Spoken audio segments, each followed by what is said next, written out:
Bonjour. Hi, Andy. Yeah. Hi, everyone who's hopefully maybe going to be watching this at some stage.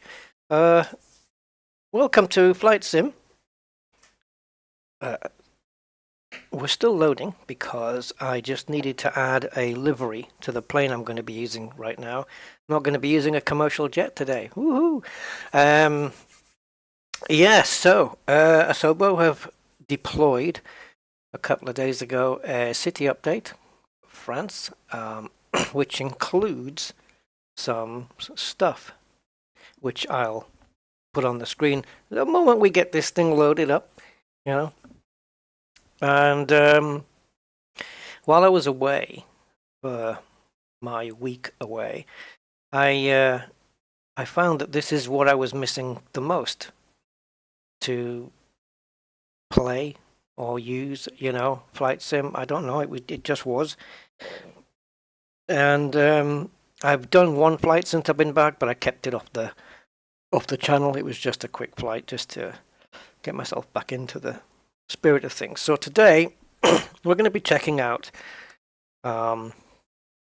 this new city update, which it's not a country update. I mean, it is France, but it doesn't update the entire country.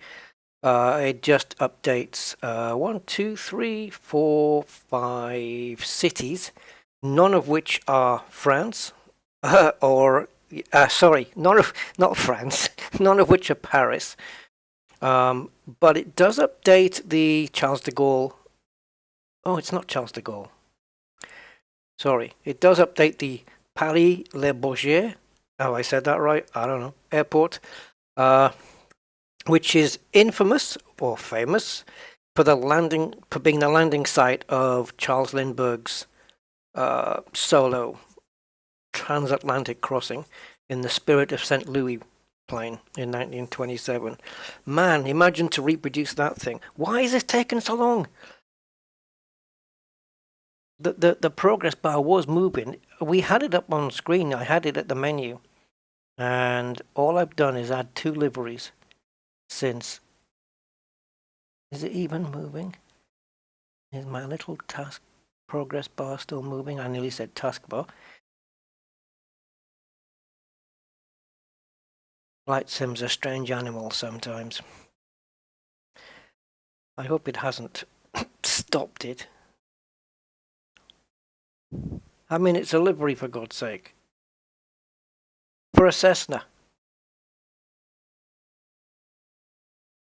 Come on.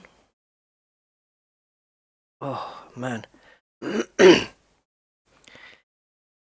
I closed down this to desktop 7 or 8 minutes before the stream was due to start. Quickly popped the liveries in, quickly added the liveries in, and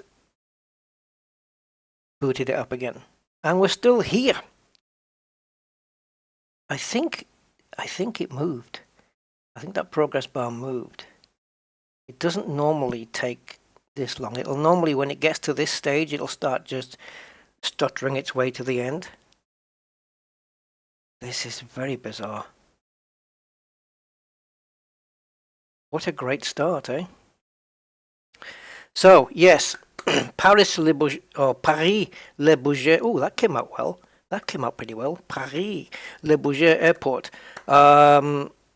It is the reason it's been changed for this update is that this airport, it currently hosts the Paris Air Show, or will be hosting this year's Paris Air Show. So what they have done is they have provided this airport in 2 configurations. I'll figure out how to get there. I think it's probably going to be from the menu. But there are 2 configurations for this airport now, where you can choose the standard airport location, just standard airport, or you can choose the airport, how it will look, or has looked, I don't know if it's taken place, at the day of the Paris Air Show. So that might be fun to look at. And we're going to have a look at the cities that have been updated. Once this thing gets on the move, let me just Right, there we go. Right, so what I've done to move it is I Alt-tabbed out of Flight Sim, and this has happened many times. It just sits there. But if I do an Alt-tab, it just, boom, she's up. There it is. City Update 2. Fun doodle! Hey, Asobos have their servers on Mars. Yeah, I don't know. It's a weird, glitchy little thing that it's to do with the Alt-tabbing. It's quite a glitchy little thing. Anyway, so I want to be using this plane, but this is not your standard Cessna 172. This is the updated WB Sims just about near study level WB 172. Oh, it's already added the livery in there. Cool. So there's two of them. These were the standard two, and these ones are the ones that I've added. I want to use this one, which is the Quinta one, which I believe is... Quinta is Spanish for fifth. I think it means fifth. So this one... this is close to study level, this one. So now, outside my window, it is still daylight-ish. But I don't know if it's going to be daylight-ish in France here.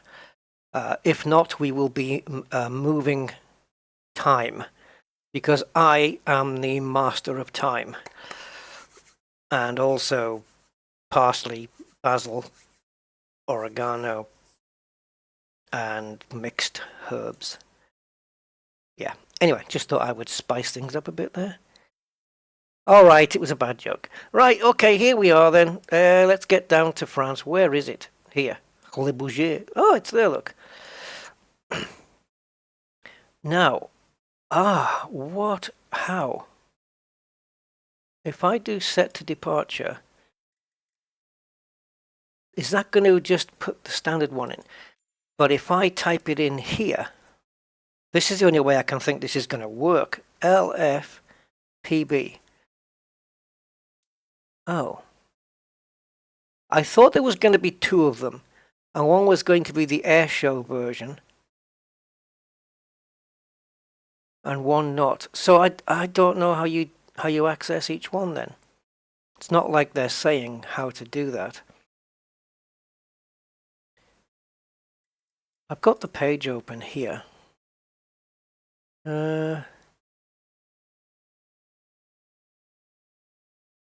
It says here, blah, blah, blah, blah, blah. And to celebrate the Paris Air Show, the update also includes the famed Paris Le Bourget Airport in both standard and festival configurations. Yeah. How? Does anyone know how you get to that? How you change the config? I mean, yeah. Oh, come on. Of course it won't scroll or do anything while that Dropbox is down. Ooh, look how close it is to Charles de Gaulle. Jesus. All right, so what it does, the cities that we're looking at are, let me just stick them up on the screen there for you. Stuck them up on the right-hand side. I didn't have time to include all the accents on the letters and stuff, but it's those places that it's updated. It's not a marketplace thing. Ah, load and unload. Interesting. I'll take a look at that, Pondoodle. Thank you. Yeah, it might be. It might be. Let's pop into marketplace. And if we go to... It should be here, really. Let's just do LFPB rather than select it from here. What on earth is this? Oh, there's a 1939 version, but that's payware. No, it comes part of this. I like this. This is it's not new, but it's they did redo how this looked. The marketplace looked quite a while back, and yeah, it's kind of cool. Yeah, good thought there. Perhaps the content manager then. not installed.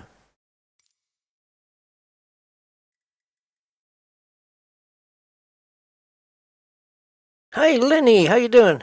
You've been watching some of your early MSFS. I found them really useful. Oh, good stuff, man. Well, I hope it's helped. I hope they've helped in some way. Yeah, thank you, Lenny. Oh, I've done a lot of learning. Um, yeah. All right, so let's attack these cities one at a time. Said no world leader ever. And how are we going to do that? Let's get rid of the text off the screen. And let's start with finding an airport.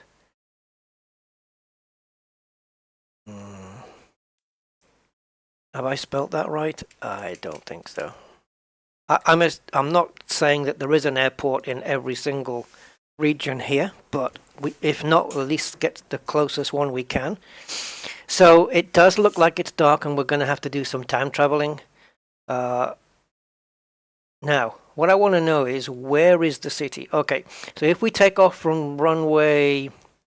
What is this, another runway? It is. If we take off from either of these runway 30s, 30 or 30 left, oh, that's weird how it's close. 30 left would suit us. Then we can get up to Amiens, I guess, by just dipping slightly to our left, and there it is. Now, it says here that in Amiens, it is located in France's northern region.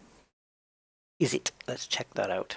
Oh, let's tell you what, let's go back in time to just around tea time. There we go. Little Monty Python reference there. So yeah, yeah, that is northern France, all right. Yeah, so it says northern France, and it's the home to the Amiens Cathedral, the largest Gothic cathedral in France.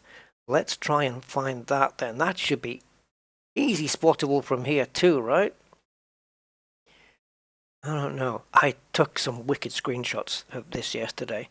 One of them I used as the thumbnail for this stream. It was really nice. So we'll set ramp 1 as our departure and we'll fly. Let's go. Ah, yeah, awesome. You're still getting to grips with the A32NX. It was useful to hear you ask chat questions. Those questions helped me. Yeah, I mean, I hope that when people watch my streams, you know, that they can pick up stuff like I do when I watch other people's stuff.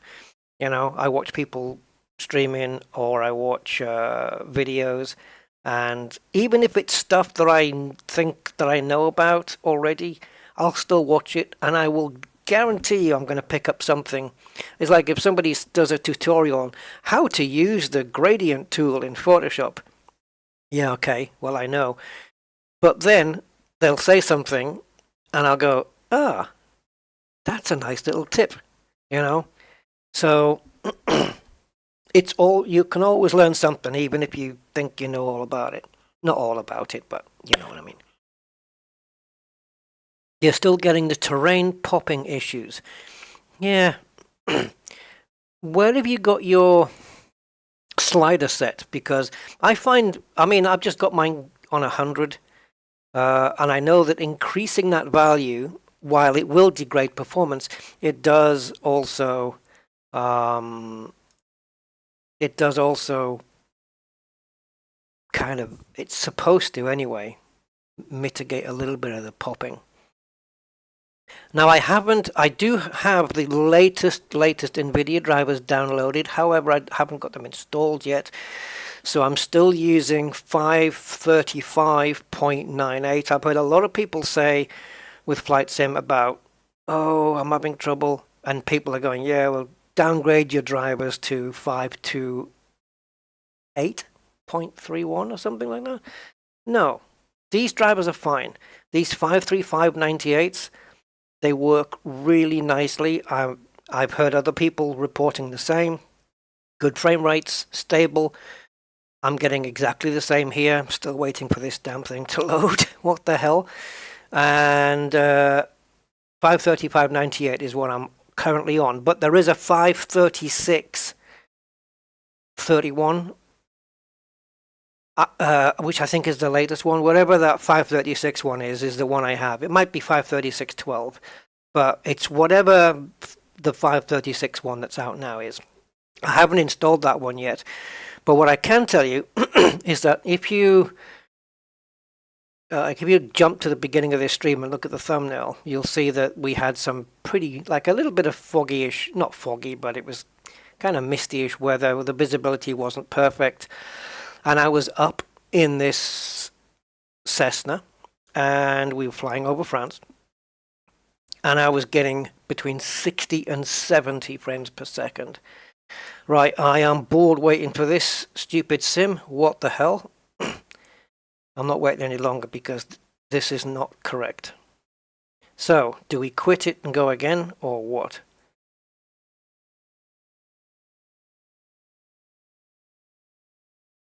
Yeah, I'm going to get Task Manager up. This is all the joys of doing something live.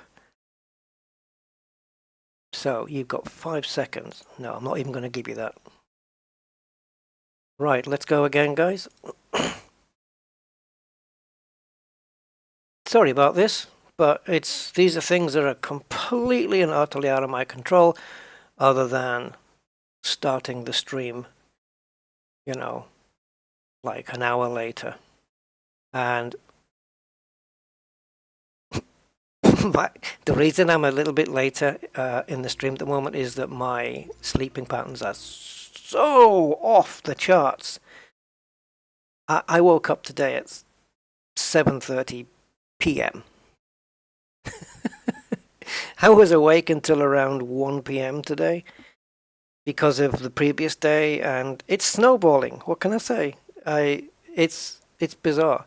I've only been awake for 2 hours. Yeah. It's like I'm living in Narnia or something like that. Right, come on, Microsoft. Okay. Let's talk Microsoft Flight Simulator 2024. And yes, they are officially adding the year on with this sim.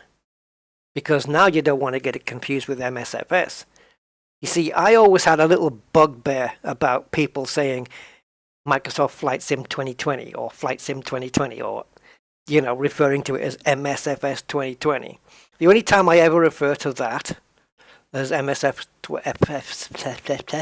2020 is if I put it in my hashtags on my videos, and that's just because it's so many people are using it. You have to put it as a hashtag if you want people to find your video, right? So this current title does not have a year on it. It's not like, you know, it's not like, it just doesn't have it. It's not like FIFA 2020 or F1 2022, or it just doesn't have one of those. And people have been adding it because they're under the impression that there's going to be some kind of confusion, you know, with previous titles that have never been called Microsoft Flight Simulator. The last one was in 1982, I believe, that had that title. And I don't think there's going to be any confusion from 40 years ago. So I can't have that pet peeve now with the new one because it is going to be called Flight Simulator 2024. And I'm cool with that. If that's what they want to call it, then I shall refer to it as Flight Sim 2024. Because that's what it's called. Right? Nothing wrong with that, is there? So, yeah. So that was announced while I was away. And who was expecting that? Nobody. They just said, guess what? Yeah. That one came out the blue. Now, my initial reaction was, oh, God. Because I felt like, you know, I've just bought. Well, I haven't just bought it. In fact, I didn't buy it, but I just got this one a couple of years ago, and there's been, you know, money has been invested in planes and airports and planes. You know what I mean? So I thought now they're going to expect us to pay full price for yet another product. But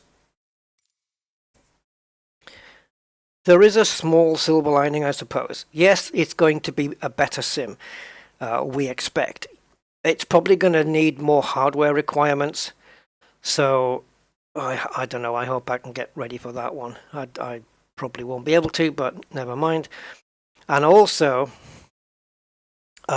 it will. Asobo is saying that for the vast majority of everything, it will be compatible with all the old stuff. So the PMDG planes, some stuff will have to be tweaked and updated, but it will essentially be all your purchases from before can be brought over. Whew. Yeah. Can you imagine? Can you imagine if it wasn't going to be compatible? You'd have all these. It's not just the frustration for the user, but you'd have developers having to redesign their stuff and then republish it out as a new version, like the MSFS. And then what you're going to start getting is developers who are going to be saying, well, if you want the 2024 compatible version, we're going to charge you an extra, and we're going to leave ourselves open for that kind of shenanigans. So they reckon it's going to be compatible.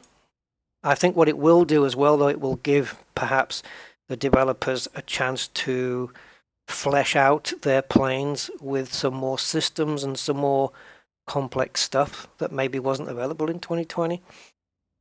I just call it 2020. You know what I mean, right? Yeah, that thing in MSFS. So, yeah, it's like it's a good thing. The screenshots, the video I've seen, the trailer looks great. It is a standalone product. It is not going to be DLC. It is a standalone, separate product. Just in the way that when Flight Sim 2000 came out, 4 years later, Flight Sim 2004, A Century of Flight came out. Two separate packages, completely different, not DLC at all. So, yeah, this is going to be a whole thing.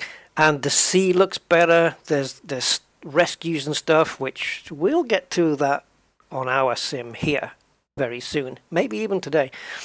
But yeah, anyway, so as I said, my first thought of Flight Sim 2024 being a thing was, oh, for God's sake. But yeah, I'm kind of, as long as my hardware can run the damn thing, then it's going to be very cool. But they're still supporting this one. So now this is a study level-ish version of the Cessna 172. But on the latest update that I got, my airspeed wasn't working. Everything else was fine. I don't know what's going on with that. Right, so we need to be taking off runway 30 and we need to be going to our left just slightly to go over the city of Amiens. Now, to get this up, I think we just need to switch this up a little. And that one up a little. Now, I forgot when I flew this plane the other day that I forgot the other day that it had. Does this have it? Yeah, you can see it has got the tie downs and the chocks. I couldn't get away and I forgot about it, and I couldn't remember how to remove them because there's no EFB, there's no iPad in this. Yeah, Quinta, see, which, as I said, I think that is fifth in Spanish, but what do I know? Right. Okay, let's do this, right. So it's going to have to be Xbox oh, it is. Yeah, no, it's on all the platforms that MSFS is on right now is the same for 2024. It's going to be on Xbox, it's going to be on Steam, and I believe PlayStation. If it's on PlayStation now, it'll be on PlayStation when it comes out. But yeah. Well, I am going to worry about the hardware requirements because, you know, I'm just about getting by with it as at the moment. So we'll have to see. I can never. How do I? Right. So this is air pressure. Oh, okay. If I click this, then there we go. Right. What if I press B? Okay. I don't know what the hell that just did. Okay. There we go. Right. Now then, we have got the fuel shut-off valve in. We got that set to both. Fuel is in. Let's add I'm going to add a bit of throttle using my throttle. And now, before we can get going, we need to get rid of the chocks. And it's done here. Because this thing has got spark plugs. Now, the realism is this bit. The engine health and the oil level going down. I've got that turned off right now. So one of these switches, there we go. So wheel chocks, we can just tick on those. The pitot cover, the cowl plugs, yeah, you need to get those off. And the downs, I don't know where the ups are, but these are where the downs are. State saving is off, LCD color is orange, and the trim tab is 0. Okay. So that's why you do that. And to get it back, is this the standard display there? I guess so. We've got a few of them. Two of them. Yeah, 2 of them. All right. Yeah, so this is ADF. This is the beacon locator thing. And yeah, nautical miles to the beacon, the knots. What? Yeah, and the minutes to get there. Right. So let's get the relevant lights on and stuff. So beacon landing. Well, we don't need landing lights till we get on the runway, really, but we'll put that on. Oh, we need traffic, guys. We need traffic. We need traffic. I mean, I don't need traffic, but I will add it anyway. I'm not quite sure how much there is going to be here at this airport at this time of the day. Pitot heat, I don't know, I'll have it on anyway. And let's stick the fuel pump on just for now until we start it up. And we should be good to go. So just turn the key and it should go.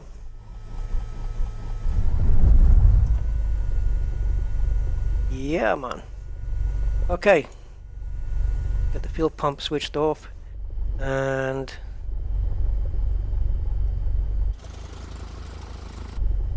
okay. So, if I remember, we just need to go to our right now. Oh, guys, I lost a key. Sorry about this. I need to just quickly get this key back. On my keyboard, I used to use the spacebar, which is a default key assignment, to just pop up on the seat a little. And I've done something to remove that. And the way I can get it back, because I don't know which assignment it is here, is to go into the default keyboard and then do search by input and type space. Cockpit view upper. There you go. Cockpit view upper. And now all I have to do is change the keyboard back to my settings and do search by input and type it. No, sorry. That's not going to work. Here. Cockpit view upper. This binding system is the best. It really is. There's a lot of them. Oh, shoot. Did you see that?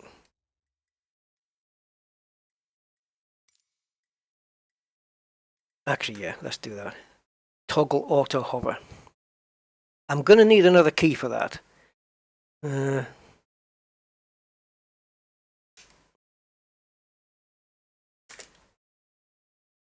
don't know if I've got one that I can use without a qualifier. I don't want to remember to have to do control space and developer camera look at. When the hell do I ever need that? Okay, so now let's go to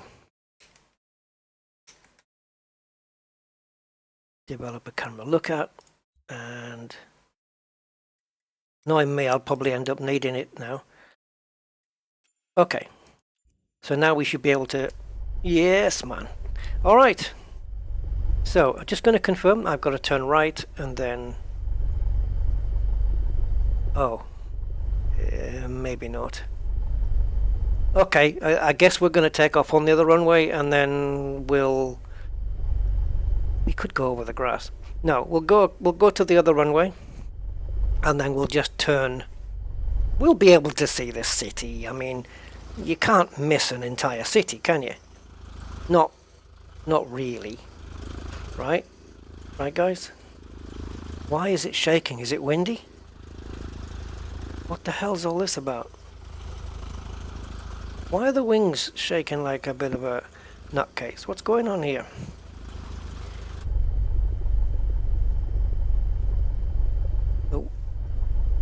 Now the windsock is blowing the wind that way, so we do need to go on that runway. Let me just quickly turn on the lights here, which I think is if we go turn those on and those on. They're not going to do much in this daylight, but it's just in case it gets a little darker, which it's bound to do.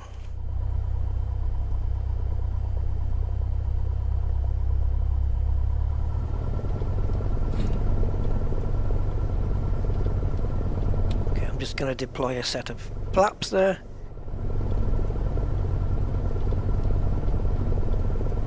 So currently getting 45 FPS. But obviously OBS is just stealing a few of those frames. And it looks like our speedo needle is working after all. So I don't know what the problem was last time. Maybe the engineers have fixed it since the mechanics have had a look at it.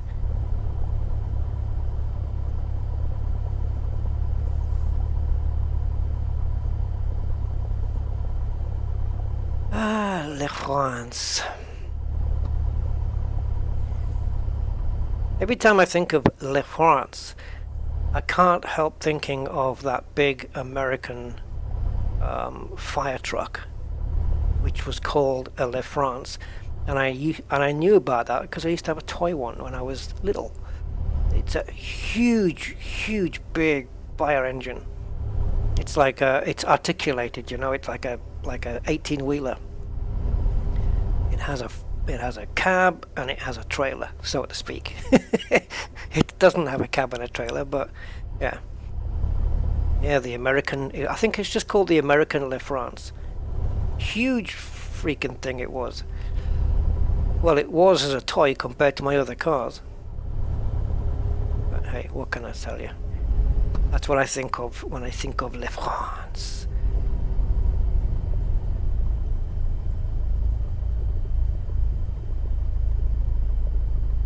Alright, this is Boeing 7th... No, it's not. It's a little Cessna.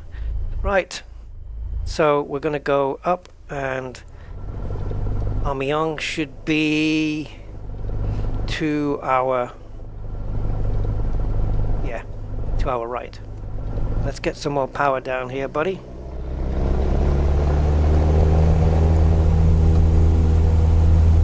Okay. Just battling the rudder a little bit, not too bad. We do have our little speedo needle. Okay, and then we'll just pop up on the stick.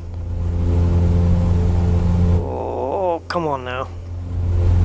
There we go. A little bit reluctant, I maybe should have gathered a bit more speed. Up we go. and let's get the flaps in.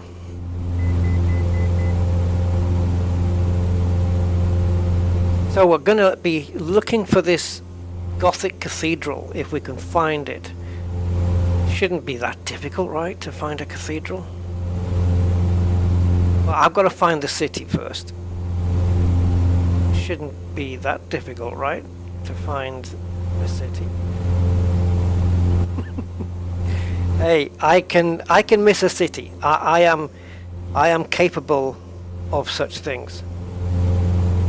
Isn't that a place in America, Mississippi? Something like that. Okay, so our trim is pretty bad at the moment. We are trimming down pretty badly, so I'm just trying to adjust this. Just to get a bit more level flight. That's probably a little bit better.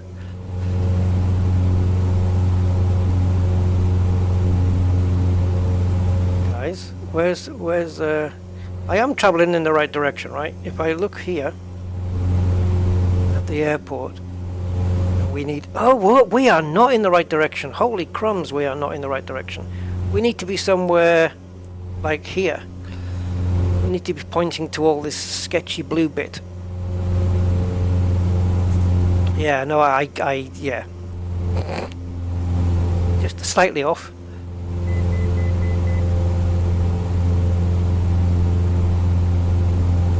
I'm not sure whether this is it, because there's another town close by, but I think that town might be a bit further down.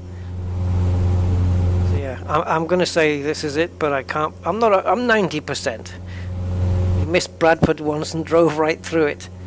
Well, you didn't miss it then, did you? You just drove through it. Yeah, I know what you mean though. Yeah, you missed it like, oh, it's yeah, we went through and it was back there. Yeah. Oh god. Okay, so we probably don't need to do this too much, but I'm just going to adjust the mixture, let the plane breathe a bit more with a bit more air going in, and let's back off the throttle just a tiddly tad. Keep that manifold pressure down.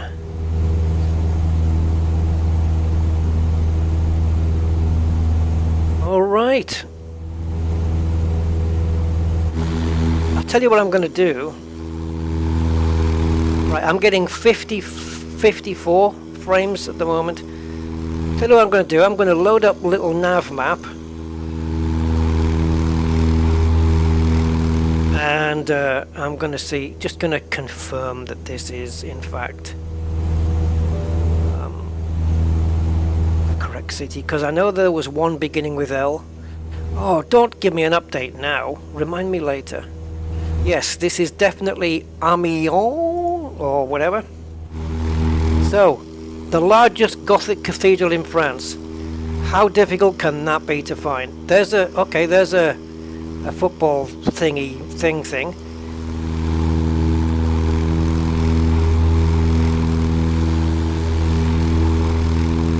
I'm getting no popping or anything like that at the moment. Oh, there it is, right there, guys. There it is. You see that? Let's go check it out. Maybe just back off the throttle just a tad. See if we can bring this thing around. There she blows. I can't get too low now, but we will check it out. We'll freeze the game and check it out. Can we put it in our left-hand sidey window? Probably not quite now.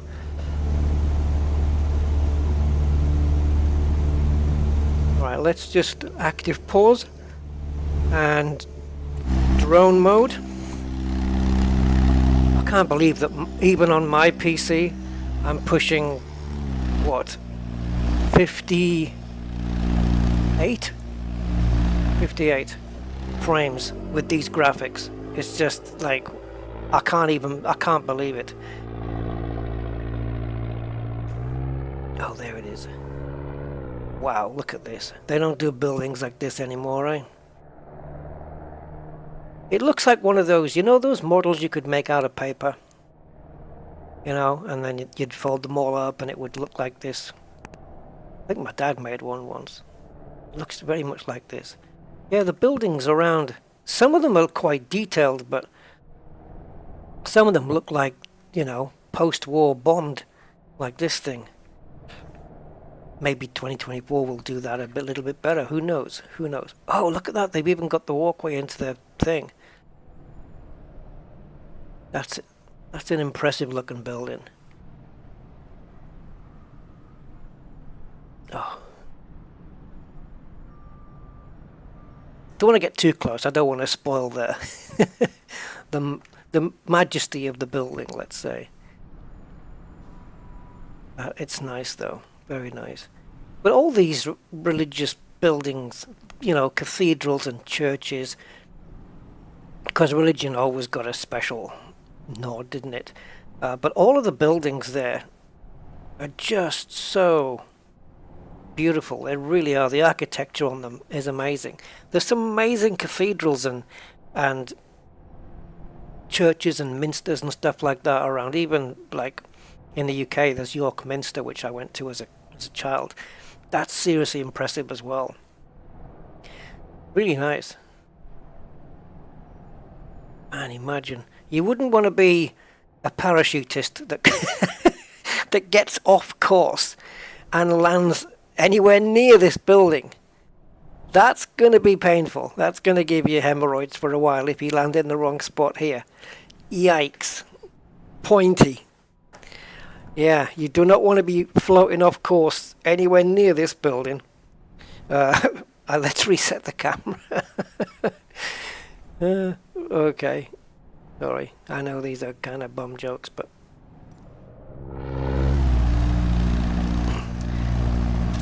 Ooh, print screen? No, active pause.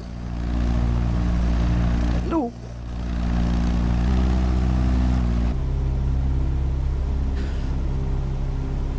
Yeah, so in order to get through all of these, we're going to have to jump to the next city quite soon.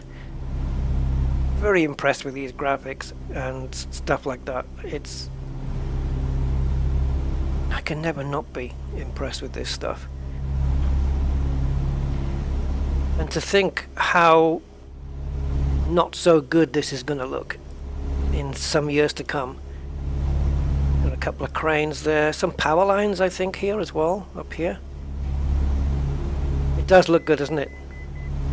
Bing photogrammetry is not as nice as Google or Apple's. Yeah, you can get the Google Map update, can't you, for this? I haven't really bothered with it. It does look better in places. There are some places where Bing does it better though. But in the main, yes, Google does look good. But it's never tempted me to switch to Google on this. I nearly tried it once. But yeah, ultimately I decided not to do it. It was a bit too much of a faff. And at the time, I don't know whether it's changed, but at the time there was a few problems being recorded. Is that a little runway? Let's get some flappage out.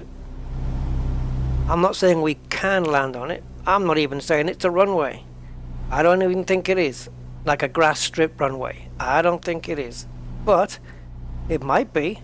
It's certainly got some markings that lend itself towards pretending to look like one. Let's see. She looks like one. Sorry, it's my brain association. I'm not a witch. I'm not a witch. They dressed me like this. Anyway, that's what came into my brain when I said it looks like one.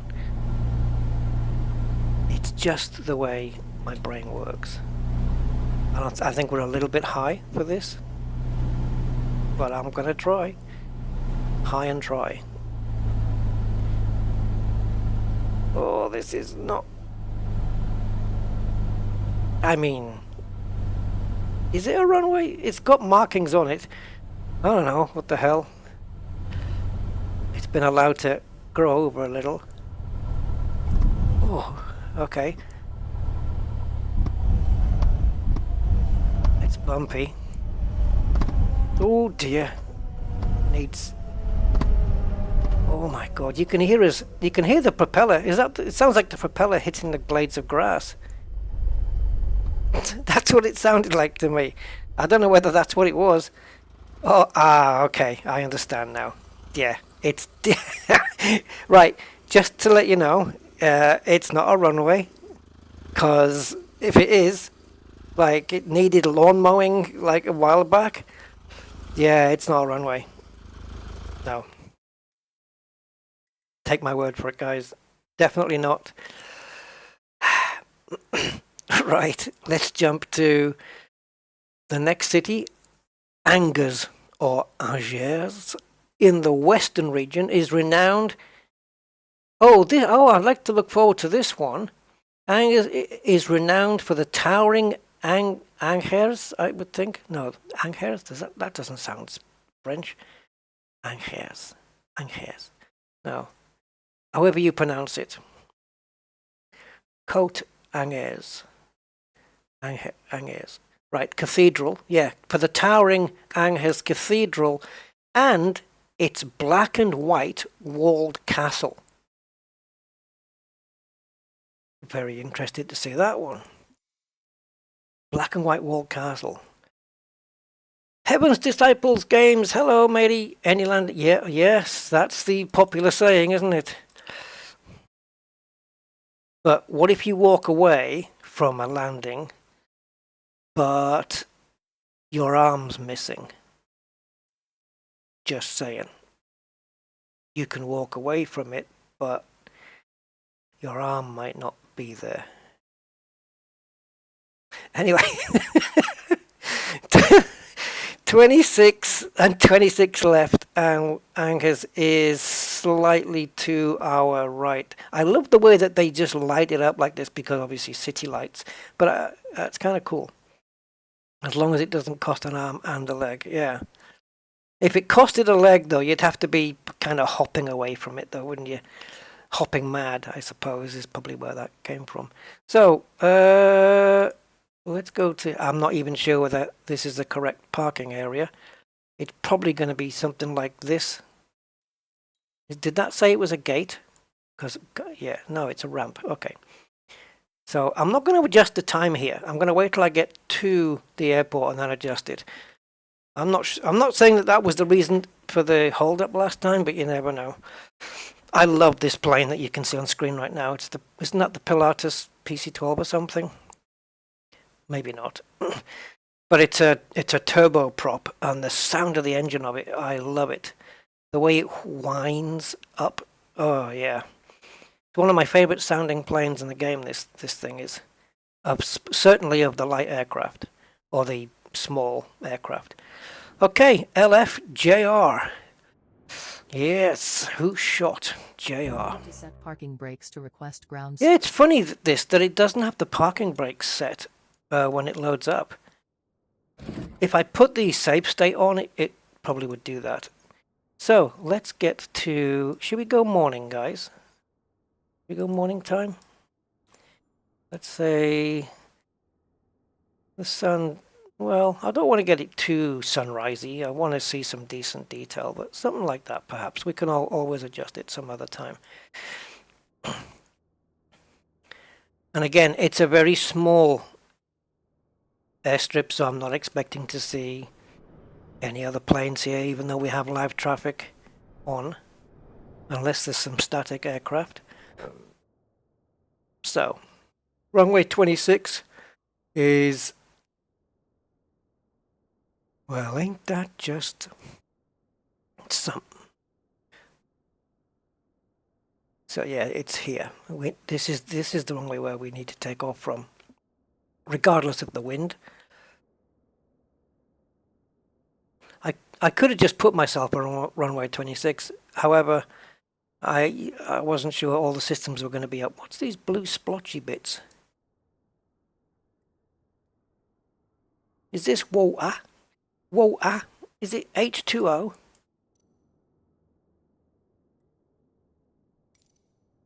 Alright, so fuel shut-off valve in, fuel tank set to both, mixture in, a little bit of throtty, and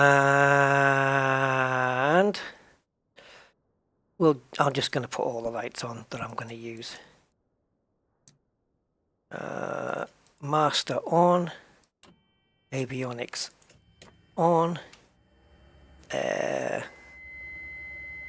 Computer things by Garmin on.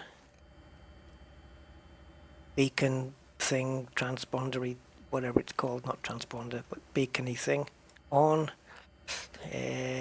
Autopilot is flashing with baro settings, and we can set that now. And I don't know what this is. Oh yeah, that's the transponder.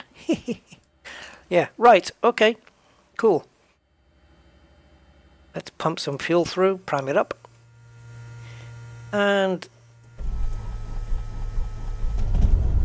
alrighty. We've got everything we need, right? Everything good? Yep. Fuel, half a tank. I was wondering, oh, they've got oil pressure here, but I was wondering whether they showed fuel pressure or anything. But we've got vacuum there and everything. So, fuel pump off. Now, I wonder if I can, I was going to say quick move myself. Oh, damn, we're tied down, aren't we? Yeah, you know what that means, guys? Well, let me tell you. Pull the mixture. Because you cannot remove the chocks or the tie downs unless you have the plane off. So, you need all of these off. All of them. Otherwise, things will go wrong, you know. Alright, crank it. We should still have fuel, so it wouldn't need the pump. Yeah? Good? Yeah. Okay. Let me just zoom in on my little nav map. I know where I'm going. Right, we need to be taking off runway 2. Oh, we've got a taxiway behind us. Do we? According to little nav map, there is a little pathway. Well, no. To my... No, it's trees, I'm afraid. We could do a shortcut, though. We could do some... I mean, we've already established that this plane can, you know, drive along nicely in the grass, right? So, let's do that. Now, this guy in the truck's gonna keep an eye on me, I'm sure.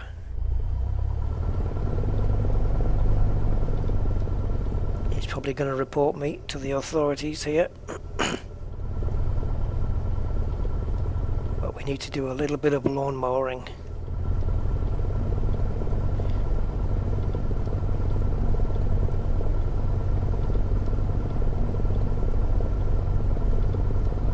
Get those panel lights lit up.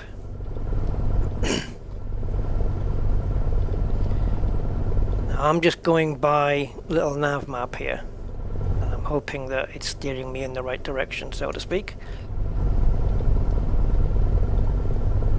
We don't need all of the runway anyway, so if we just intercept it at some point here, I'm going to aim for that little dot in the background,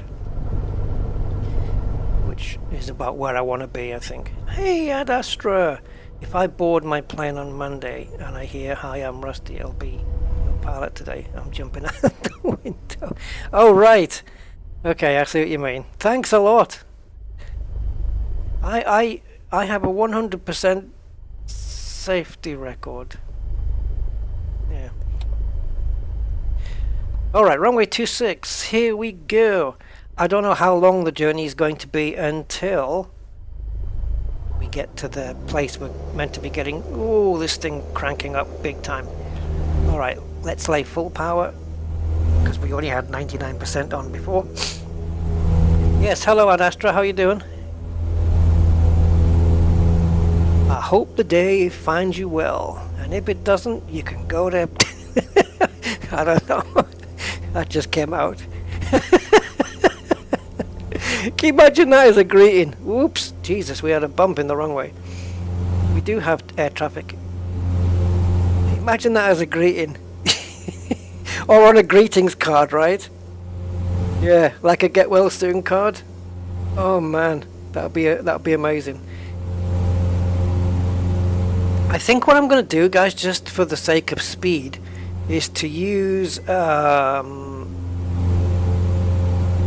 slew mode to get me to the church on time. See what I did there?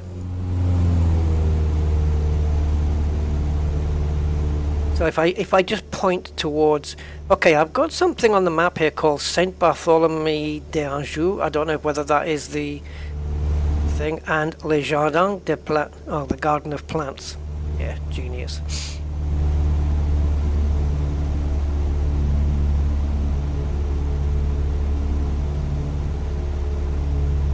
All right, let's pop some more throttle up. I just want to gain a little bit of height. Can actually do that in slew mode as well. So what we'll do is we press the letter Y.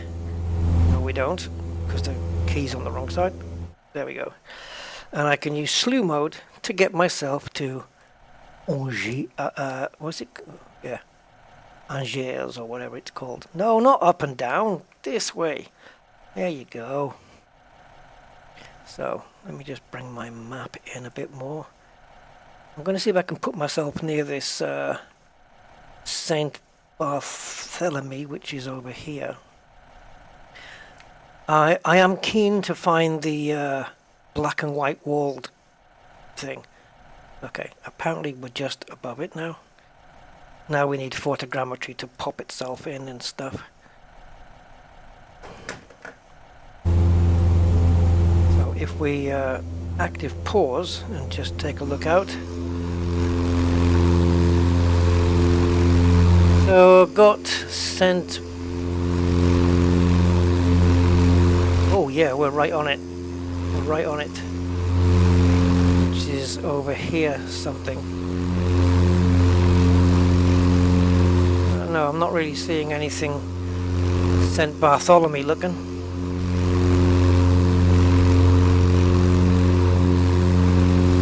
By the way, when you're in active pause like this, yes, everything is, you know, stopped, but we are still burning fuel.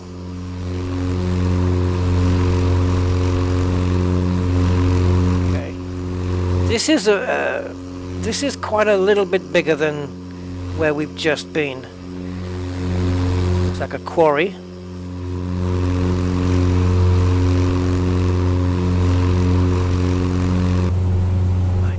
The black and white. I could add points of interest on my screen here, you know, those blue markers, but yeah. Now the black and white walled castle. I'll tell you what, let's Google goggles the thing. So Angers Cathedral and its black and white walled castle. Okay, so if I just do a map of Angers Cathedral, it will point it on the map. Okay, it's not. Okay, so the black and white walls are not quite what I was expecting. However, so it's Catedral. I'm saying it in Spanish now. Cathedral Saint Maurice of Angers. Right, is that on my little nav map?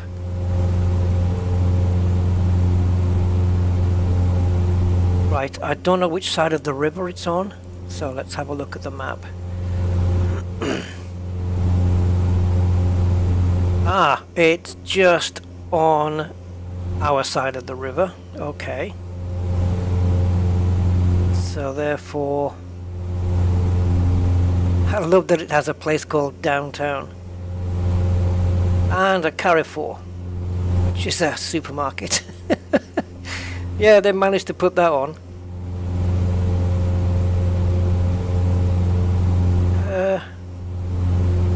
Okay, let's enable points of interest then, so we will find it easier. Assistance, is it? So points of interest. So I guess it's landmark markers or city markers. Whether you want cities to be marked with an icon, no. Landmarks. And That should be enough, right? Landmarks? I don't know. Let's see.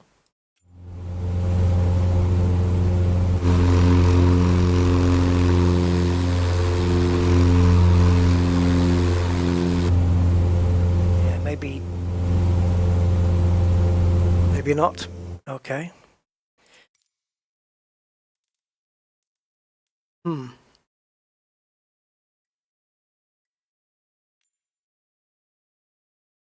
I don't want to do display all labels because it just looks a mess. I don't normally like having these things on. Ah! Okay, but you have to face these things, right? For them to show up.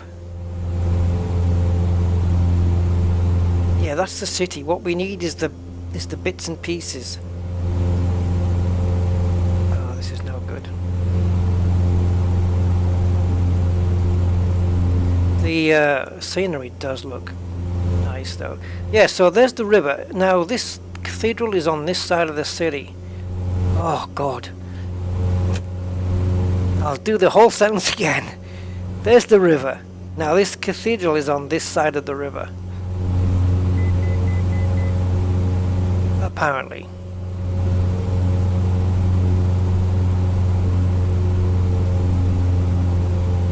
That's getting quite stuttery, isn't it now?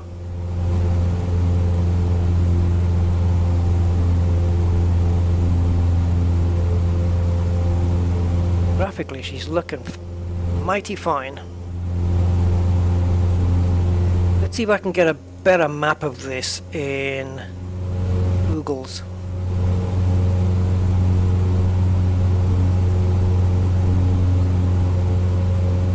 Right, okay, whoa, stop. So, is that the cathedral?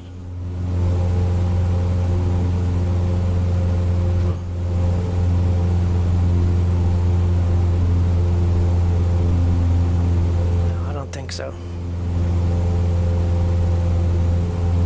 Right, when I say I wanted a map of the cathedral, I don't mean the interior of it. Oh, there we go, okay. So there is a body, yeah, that was the marker. So there is a body of water next to the river, and it's just northeast of that. All right, let's find that body of water, which we can do maybe here. Cool. Right, we're looking for a chunky body of water. There it is. There's chunky body. And then there's another river going off. Yes.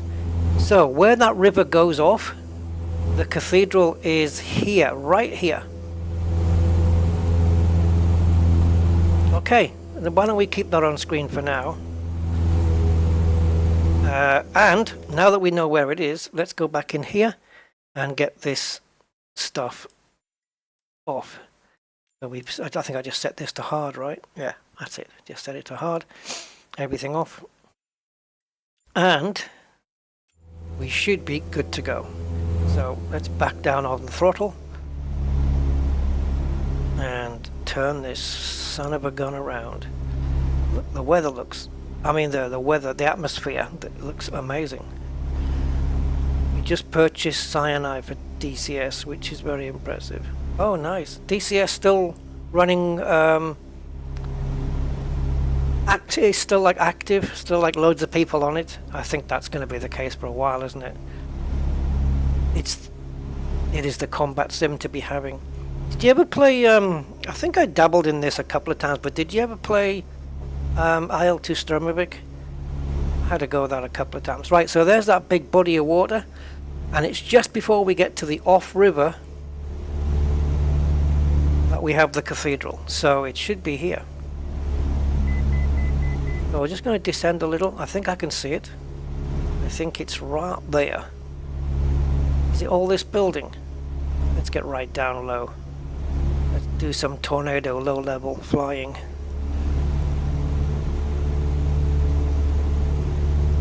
Well, that's definitely it.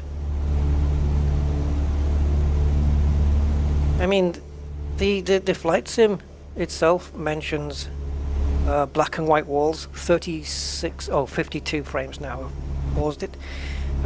It does mention the black and white walls, so wouldn't you have thought they would have incorporated those in?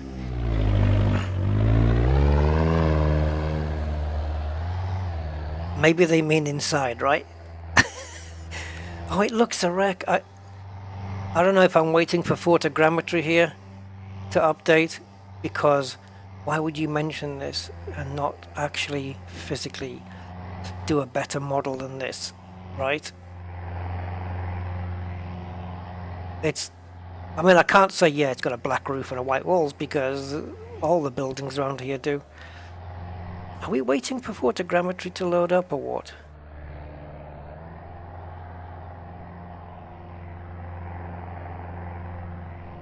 I don't know.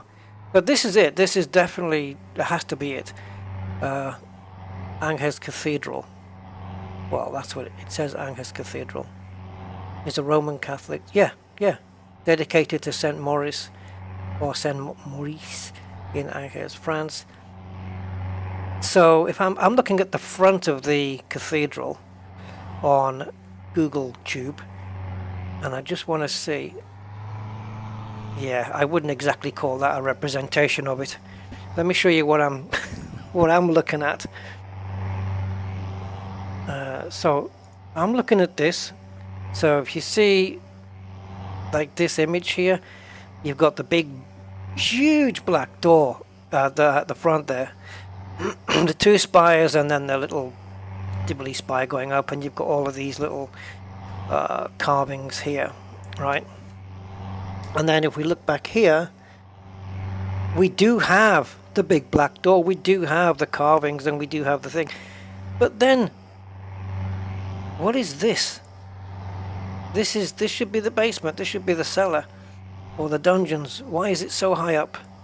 The elevation looks, unless of course the map isn't showing me everything. I can't scroll the map, so I don't know.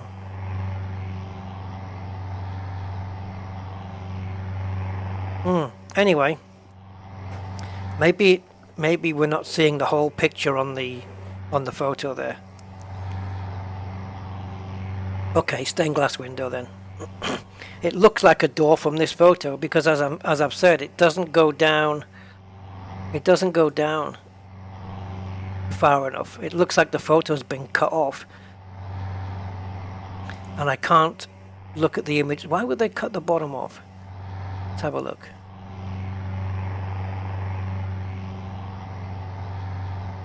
Yeah, no, I'm seeing another picture of it, and that is, it is a window. And it's just boards and planks underneath here, or well, that's what it looks like. Yeah, so there you go.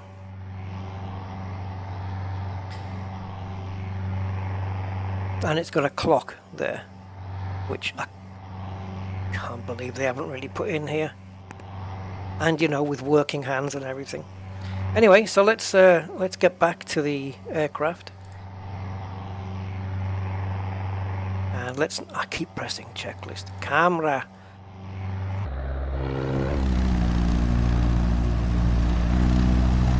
Oops. Ooh. Don't go through the bridge, otherwise that'll be insane. You'll get it later. Not that I'm saying that this is the River Seine, by the way, but it was just for the joke.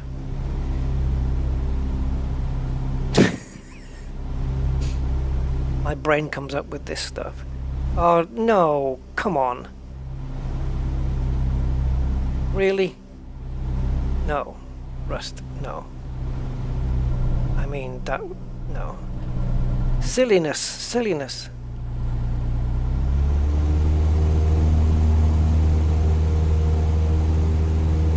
The hell was that thing? Yeah, so I'm getting 43 frames per second, but it seems just a little bit on the stuttery side, which it shouldn't do. Normally this thing can be quite smooth even at 28 frames per second. I'm at 40 and it seems just a little bit stuttery-wattery at the moment. Okay.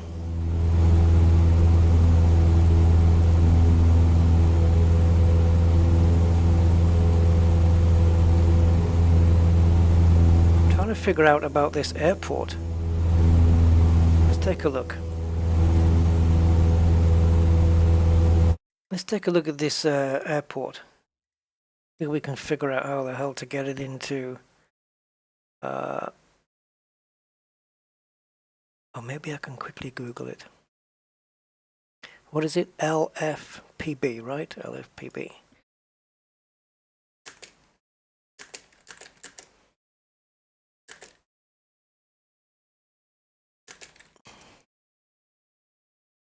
Right, Paris Le Bourget. This will add new photogrammetry.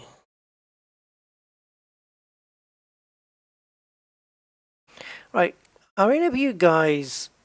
I don't want to. I probably shouldn't ask this because we're delving into a controversial subject here, and I do not want to really get into it. But I just want to ask: is anybody aware of all the controversy surrounding Call of Duty right now, or that has been surrounding Call of Duty? Do you guys know about this?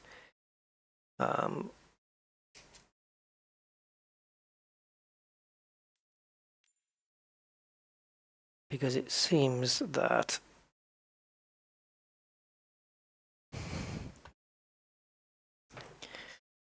you don't know about Call of Duty. Oh boy. Man, they got cancelled. And I hate using that word because I am not one that will readily embrace woke ideology. They got slammed. Like, they got freaking slammed.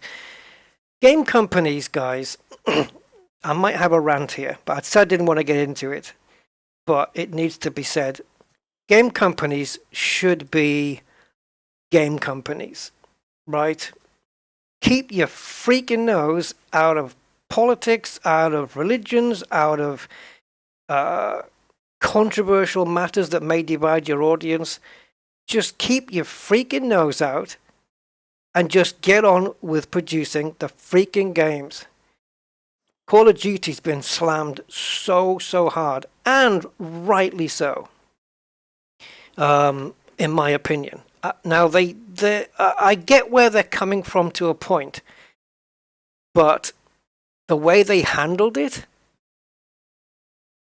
no. They deserve all the flack that they're getting now. Big streamer people, some of the big streamers have uninstalled Call of Duty just out of support for this guy. Now, I'll try and summarize. Basically, it's all to do with it's a couple of subjects, really. It's the whole pride thing, the gay pride thing, right? That's one of the topics. The other topics is this woke gender ideology bullshit that is going around at the moment. Okay? Now, schools, I don't want to get too deep into this, guys, because it goes into places you don't even want to. If you're a parent, you don't even want to know about this stuff. But quickly to summarize, some schools in the US have been,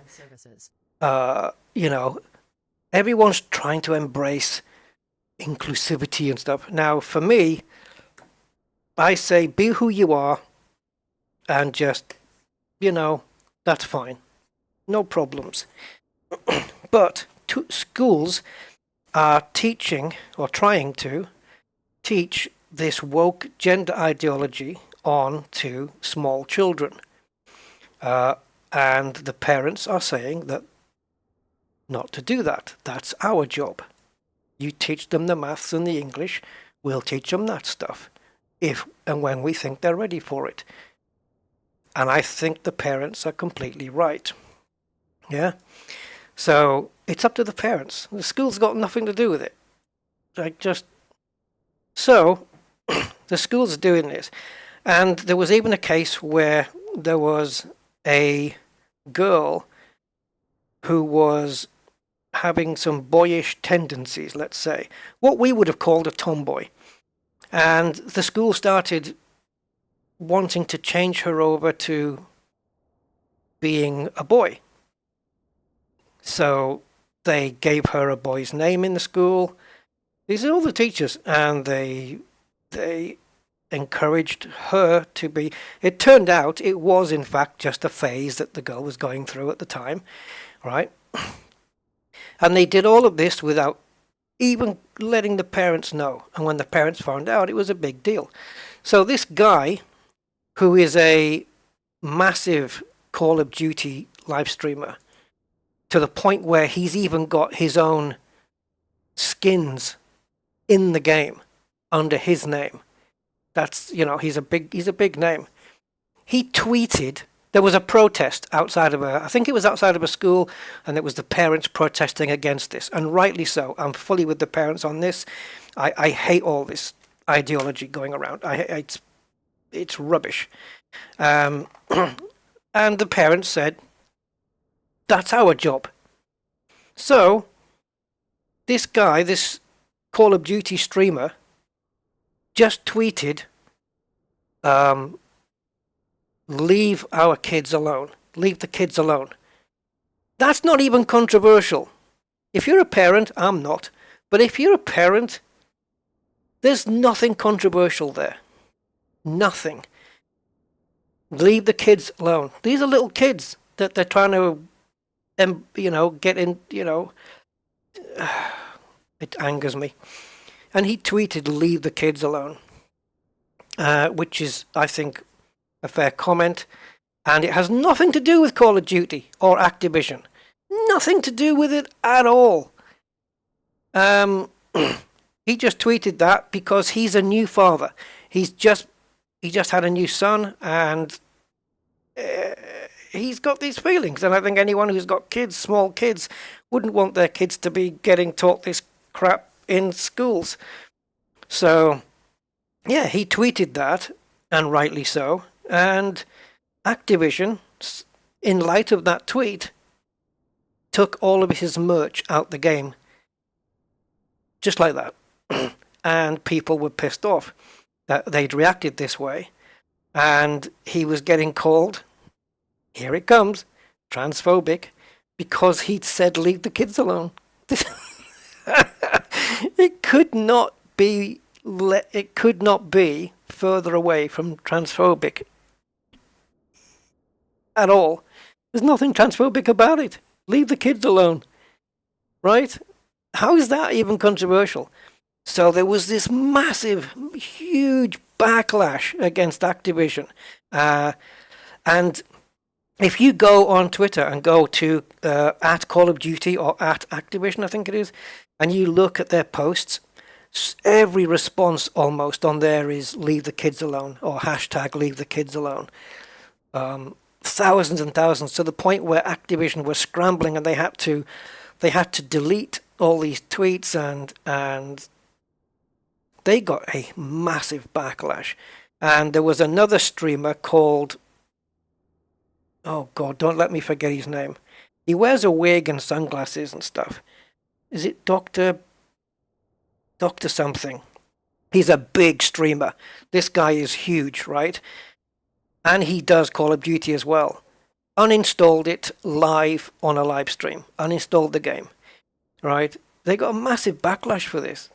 And, I guess they maybe have staff members in Activision who are gay or whatever. And they think that what they're doing is sticking up for them. And that's what all this is about. And, to a point, that's fine. If they're feeling they're being persecuted when they shouldn't be, then that's fine. But you can't, the way they reacted to this tweet, which was, about leaving the kids alone, and then being called out as transphobic is ridiculous. And that people do need to call it out. Dr. Disrespect. Thank you, Mark. Thank you. That's the guy. Yeah, he's a massive streamer. He's big time. And there was another guy who had skins in Call of Duty as well, and he messaged Activision and said, "Please take my skin down. I do not want to be associated with your game anymore." And they did it. And then Activision put out a tweet saying, we have removed such and such's tweet on his say-so, whatever that phrase is, yeah. At his request, there you go, that's what I meant to say. So, I'm all for the live and let live, stuff. That's, I have got no issues with any of that stuff.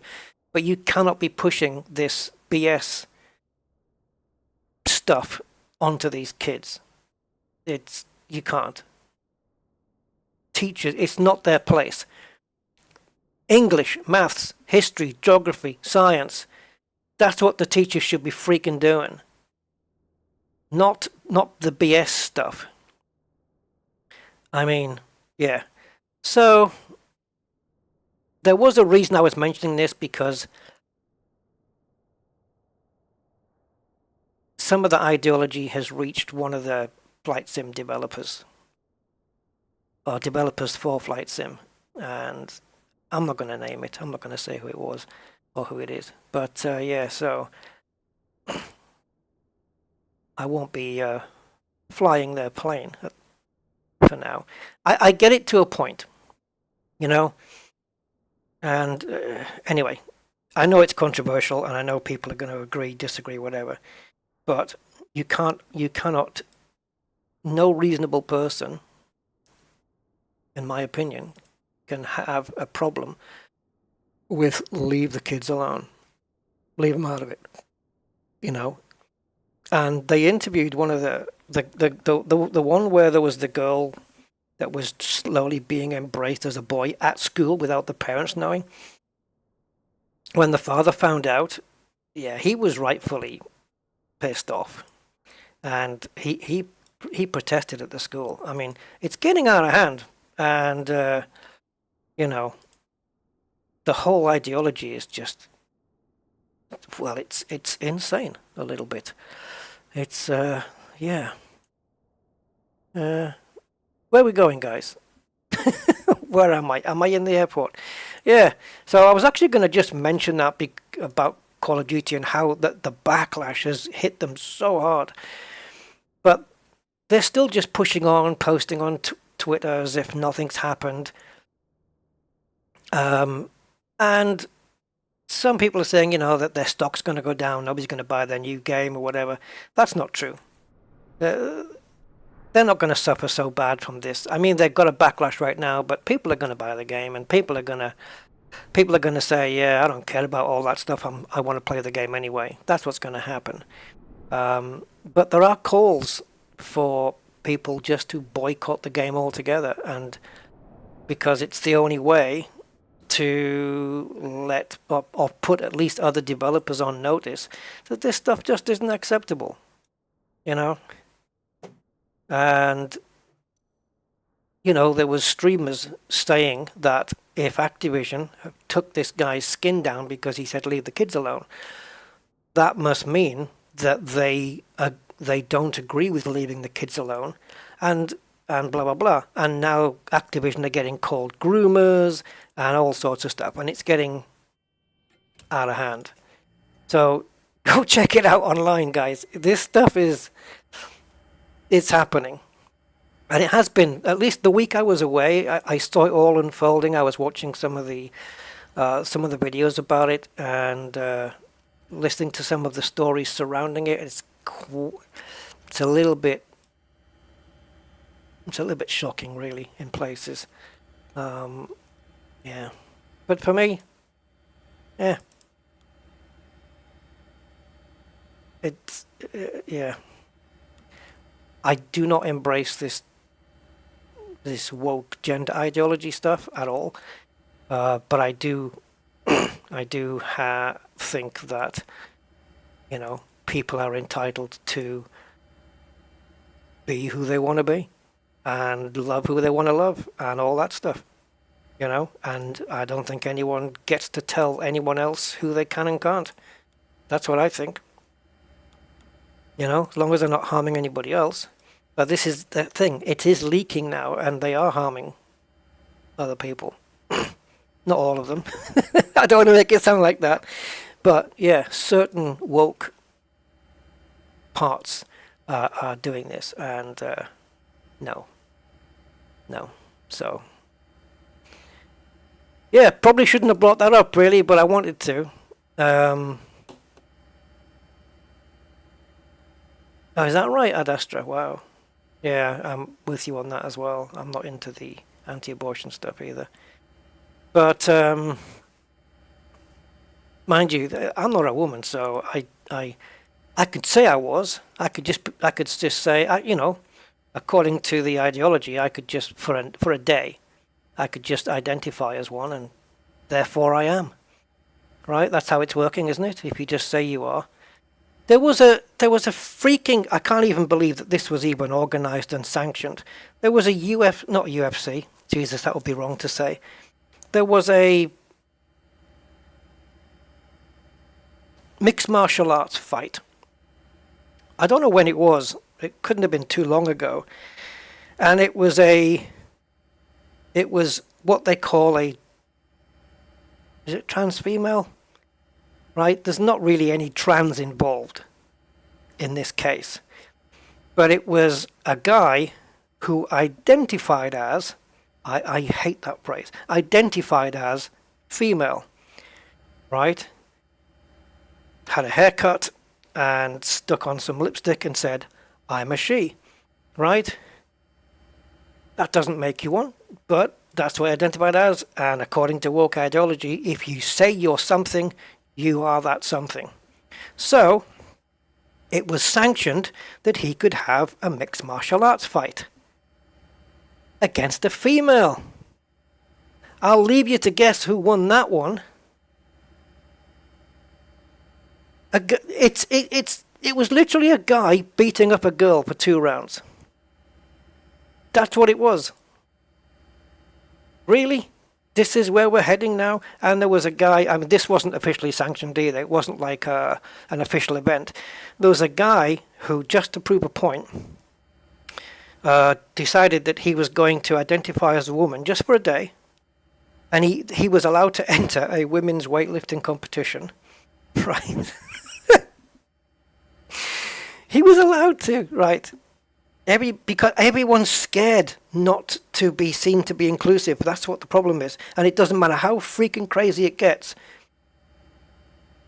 People, companies, whatever, just don't want to be called out in case they, you know, by not embracing this BS. So this guy goes in as a female weightlifter that he wasn't, and he lifts a weight. It was a pretty hefty weight, to be fair, but he lifted this weight up, identifying as a woman, and he completely smashed the women's weightlifting world record. Just like that. Just right there, right now. And it wasn't officially sanctioned, so the record doesn't actually count. What's going on, guys? What the hell? It's one of those stop the world, I want to get off things, isn't it, really? It's just, like, what are you even talking about? Anyway. Yeah. So imagine having all males now competing in the female events, breaking all the records, and then, when it's over, using their showers, using their toilets,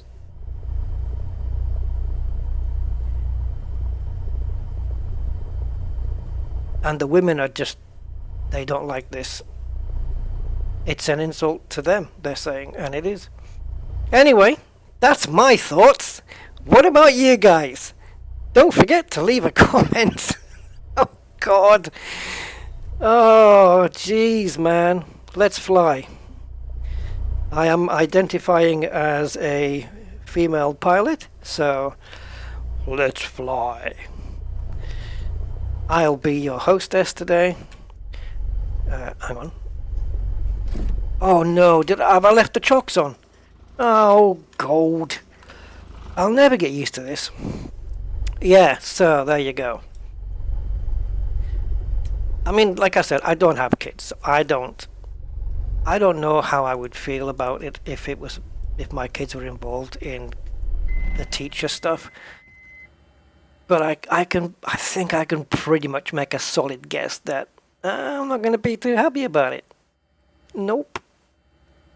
That's gonna, yeah. It's not going to be, I'm not going to be happy about it. Guys, where's my thing?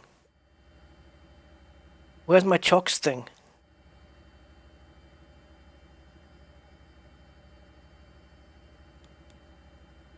But if you're a parent and you have a comment, leave it. The stream thing stuff. I identify as a toaster. Yeah, it's as simple as that. Oh, you couldn't do us a couple of slices, could you, Ad Astra, right now? Actually, don't. I don't even want to guess where you're going to have to put them. No, don't. There we go. I just had to, it's a touch screen. I keep forgetting. Yeah, so the Call of Duty's like, oh man, it's been a massive thing. They've had such a backlash. It's been, I think they're trying to just pretend it's not happened, you know, but you can't ignore something as big as that. And like I say, if they've got, you know, non-straight staff members and they feel that they're doing it to support their those people, that's a good thing. That's a fine thing, you know. Go and join the marches, the pride marches and stuff, and go and do your support. But this was not that. This was a separate thing. This was all about kids being taught this stuff in school, and in most cases, well, in pretty much, yeah, all cases, I think, without the parents' knowledge. Like, I have to say, the US is a crazy place right now. It is. We're not getting this so much in Europe, right? I don't think. I mean, I don't know, but I don't think. I know it exists in the UK, you know, a little bit, but I don't think it's quite like it is in the States at the moment. Yeah. Back to flying then.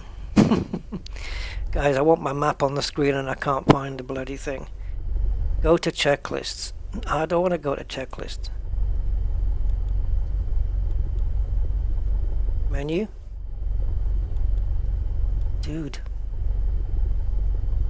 Or not dude. Depends. He might not be a dude. Let's reboot this thing. Pretty mental. Yeah. I mean, it is. And then you, I'm not going to get into the politics. I was going to mention Trump, but I won't. But there's so much stuff going on there. I'll tell you what, it does. You don't get bored. You won't get bored over there. I tell you, there's always something going on.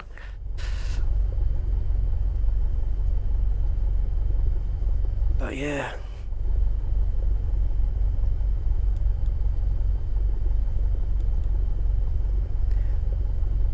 I think even if Activision apologized to that guy and put his skin back online, I think right now it wouldn't make a damn bit of difference. I think it's going to take a while before people get back on board. But a lot of people out there are going to be saying, yeah, screw Activision, blah, blah, blah, blah, blah. They're going to be buying the next Call of Duty when it comes out. They might not stream it, but some will. Right, I don't even know if we're near a city right now. I guess we must be, because we're not next to Chelsea. Oh yeah, Paris. Let's go check out Paris, guys. It's... runway 27 is right there. If we come off that and take a left. Okay, so there's runway 27 right there. We did get the chocks off, yeah. Right, so brake released. Indeedy. Let's apply a bit of throttle. Yeah. I honestly thought you guys would all know about Call of Duty because it's been such I don't know, it kind of exploded, but maybe I don't play Call of Duty. I haven't played it for quite a while. Back in the day I used to play that, and what was the other one? Yeah, Medal of Honor, right? Medal of Honor, Call of Duty. Back in the older days, when they were concentrating on the World War II titles. I used to play those, and they were brilliant. I can't remember which was the one where it was. I think it was Medal of Honor, and they did the whole D-Day landings scenario. Wow, that was amazing. That was one of the. I remember playing it at the time. I was getting wiped out time and time and time again. I got off the amphibious craft. I was running up the beach. Oh, I got wiped down so many times, man. Crazy. But I got there, and then you got into the trenches and the pillboxes and stuff like that. Oh man, I tell you, it was absolutely fantastic. I think that was Medal of Honor, right? The D-Day landings. That was intense, man. Yeah, they were good. They were good back then, and the world was a bit of a saner place. I think I've come too far back on this runway. That is runway 27, but it's just further down the road.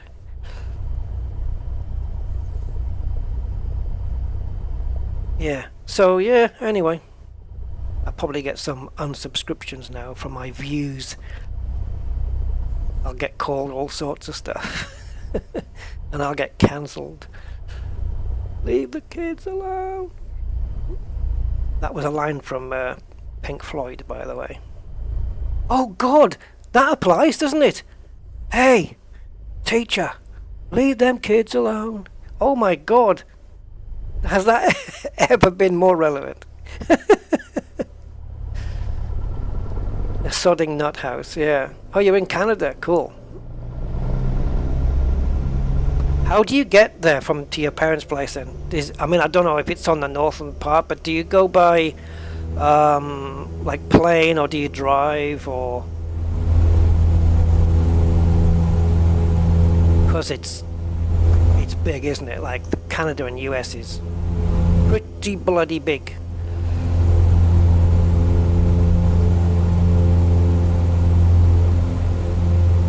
Three flights. Oh man. Wow. Yeah. I think that is Paris on our left. 3 flights, geez. That's something. How long does that all take then? Edmonton to Toronto to Iceland and hey, maybe we should. Glasgow, isn't that in Scotland? Maybe we should do that in Flight Sim one day. We'll do those 3 flights, but with the same plane. Edmonton to Toronto, and then refueling. Flight plan to Iceland, refueling. Flight plan to Glasgow. If you can. Oh, okay. Maybe not. 24 hours. Yeah, no. I'll probably not stream that anytime soon. No. Yeah.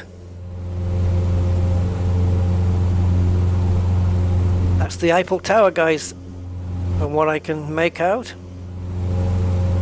Yeah, I don't know if we could stream it in 3 separate streams. Maybe, but even then, what's the longest flight out of the 3 then? What we're looking about? Oh, layovers, okay. So what would you say out of the 3 flights was the longest one?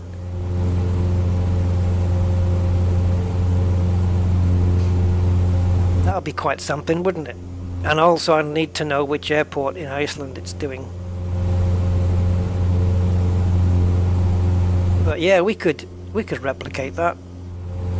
I mean, we could. I'm not saying I'm gonna, but it's doable, is what I'm saying. We could definitely do that.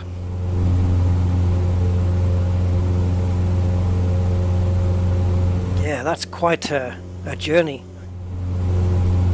Man, and I thought my 4-hour trip down to my sister's was something. Oh, Reykjavik, wow, okay.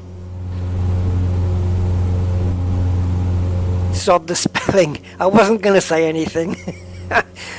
If I was to write Reykjavik down, I would butcher it a little bit myself. I know there's a J in there somewhere, I think it's REJ or REJY or something. REJY AVIK, is it? I really don't know. Like I said, I would butcher it.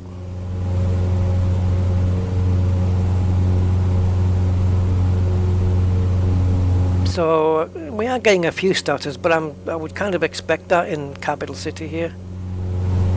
But we're still pushing 37, 38. Then a 3-hour drive from Glasgow to Carradale. Wow, that must be a hell of a trip.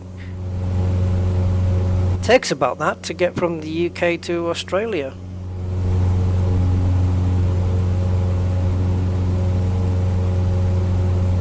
It's 24 hours, isn't it? With one stopover in. I don't know if it is now, but I know the stopover used to be India. I think. I don't know what the stopover is now if you're flying from. Unless, of course, you're on. Is it the Dreamliner that can do it in one go? Sydney to Heathrow in one shot without stopping. Jesus.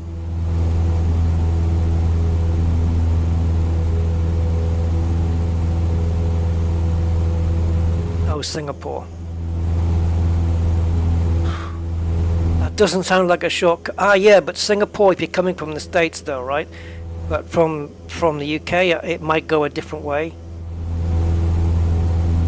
I don't know.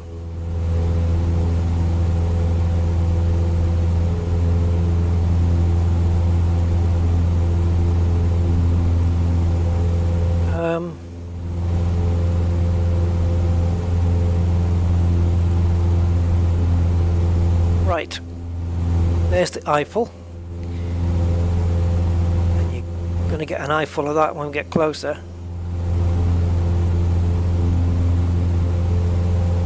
And that's the River Seine. No, you can't fit through the gap, Rusty. Nope. Nope. 27 frames per second.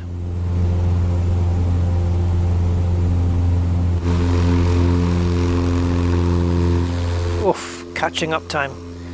Come on, we'll be past the damn thing by the time you've caught up.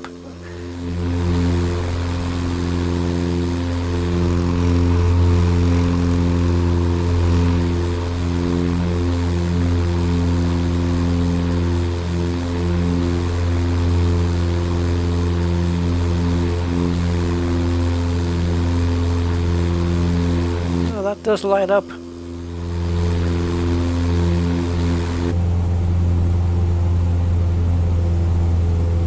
Used to be another monument here until they gave it away. I think it was called the Statue of Liberty, or it became known as that when it was given to America by the French, right? Did it have another name when it was in France? We're getting some crappy frames. Well, it's not so much the frame rates. We're in 30, 32, which is normally dealable, withable, but it's the stuttering that's bad. That could be down to OBS, I don't know. This is a big stadium. There's two of them. Look at these two. Jeez. What's going on here? Oh, some bad stuttering. Wow. Two very, very different styles of thing. They look like foot spas. This one doesn't seem to have the football markings on it where this one does.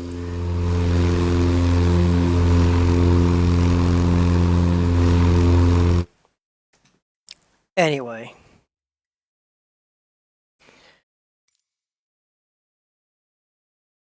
I wonder if we can set up something here. Let me just have a look at my... Just have a look at something, guys, before I... Oh, there's an update. Okay. I have an update to do.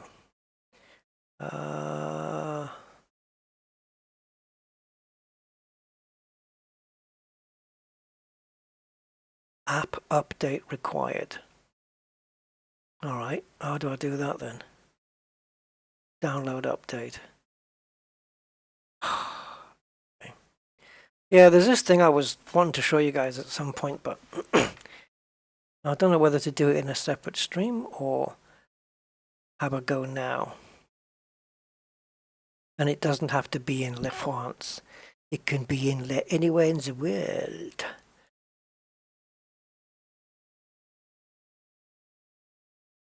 I'm just going to I need to install a third-party client first. Allow access, yeah. Okay, now you're telling me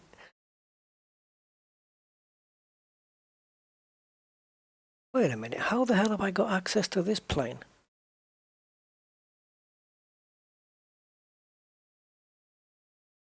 No, I don't. Okay, right, so if I go to manage installation and click on install. Ah, okay, it's 47 megabytes. Not a problem. Oh, wait, we can do it all in the sim, though. We don't have to do it from the client. Yes. Okay, guys. I'm going to attempt something. Zoltan! Flight Sim 2024. I know, right? Yeah. Yes. That's something. I don't know what year it's coming out. Can't even imagine. Right. Now that I've updated the aircraft, don't I have to exit here? I'm going to have to come out, guys, and go back in. I know, right? I'm going to give this a quick go. Now, whoops. I'm going to show you something which I might make it look bad because I don't have a lot of practice on it. I think Andy might know what this is if he's around. I'm going to show you something, and I will do it in a separate stream as well, but I just want to give you guys a quick preview. If I botch this up, it is in no way a reflection of the product. It's me, that I'm useless, okay? That's all it is, and I just want that to be out there. We will get to it right now. As soon as we get this thing loaded up and ready to go. I should have a catchphrase like that, shouldn't I? No? Loaded up and ready to go. No, maybe not. Maybe that wouldn't work. I've left half my tea.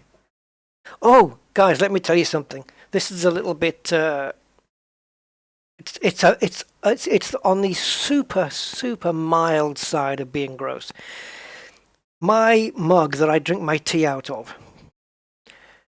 When I'm finished the tea, I'll rinse the cup out and I'll have another cup of tea. And then I'll rinse the cup out and I'll have another cup of tea. And when I say rinse, I mean rinse. Put it under the tap, fill the cup up, have a little wipe around the rim, blah, blah, blah. That's it. So, the tea that I drink has this propensity for causing brown tea stain marks around the inside wall of the mug, right? And I tend to leave them there because it doesn't harm anything and it looks like a construction worker's cup.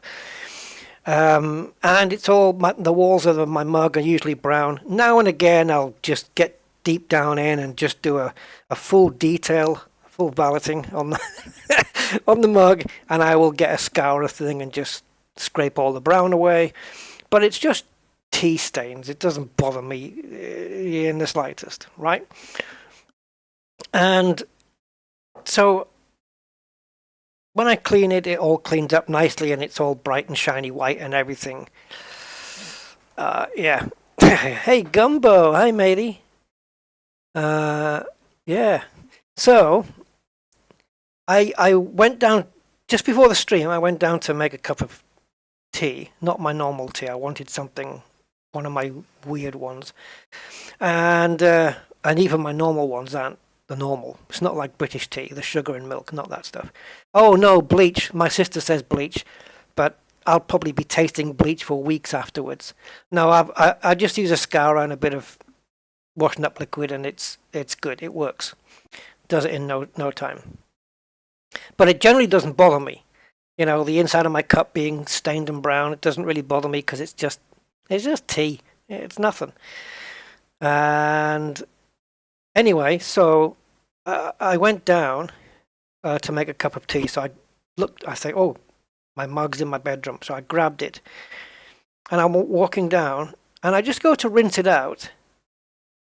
And I noticed that it is white and it is clean inside, guys. And I thought, wait a minute.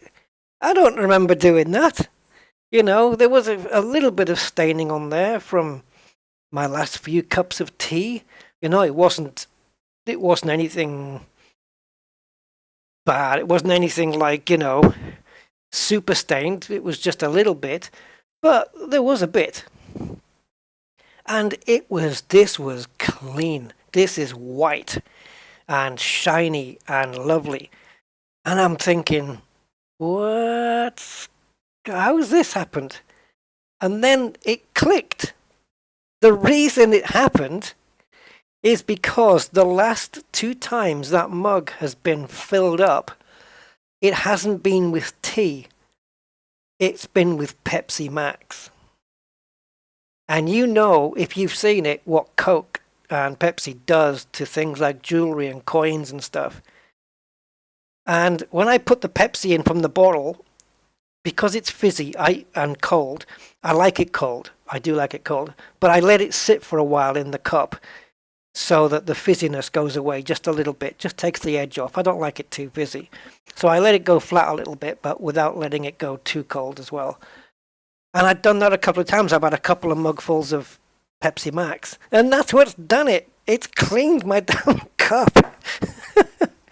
Oh, that is powerful stuff, guys. Jesus. Yeah.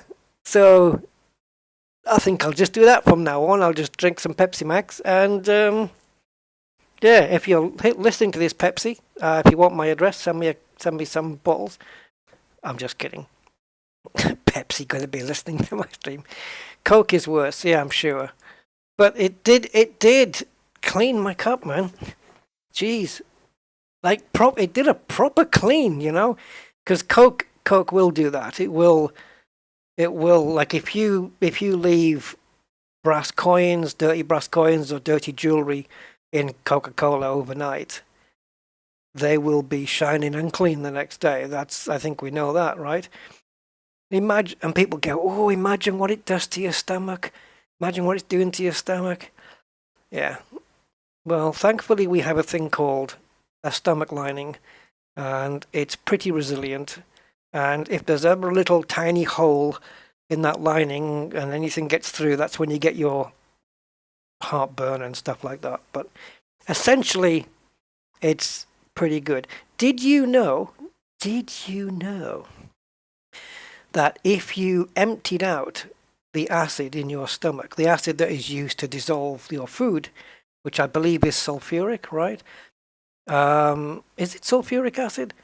If you empty that out onto a wooden table, it will burn a hole through the table. Not wanting to scare anybody, but just saying.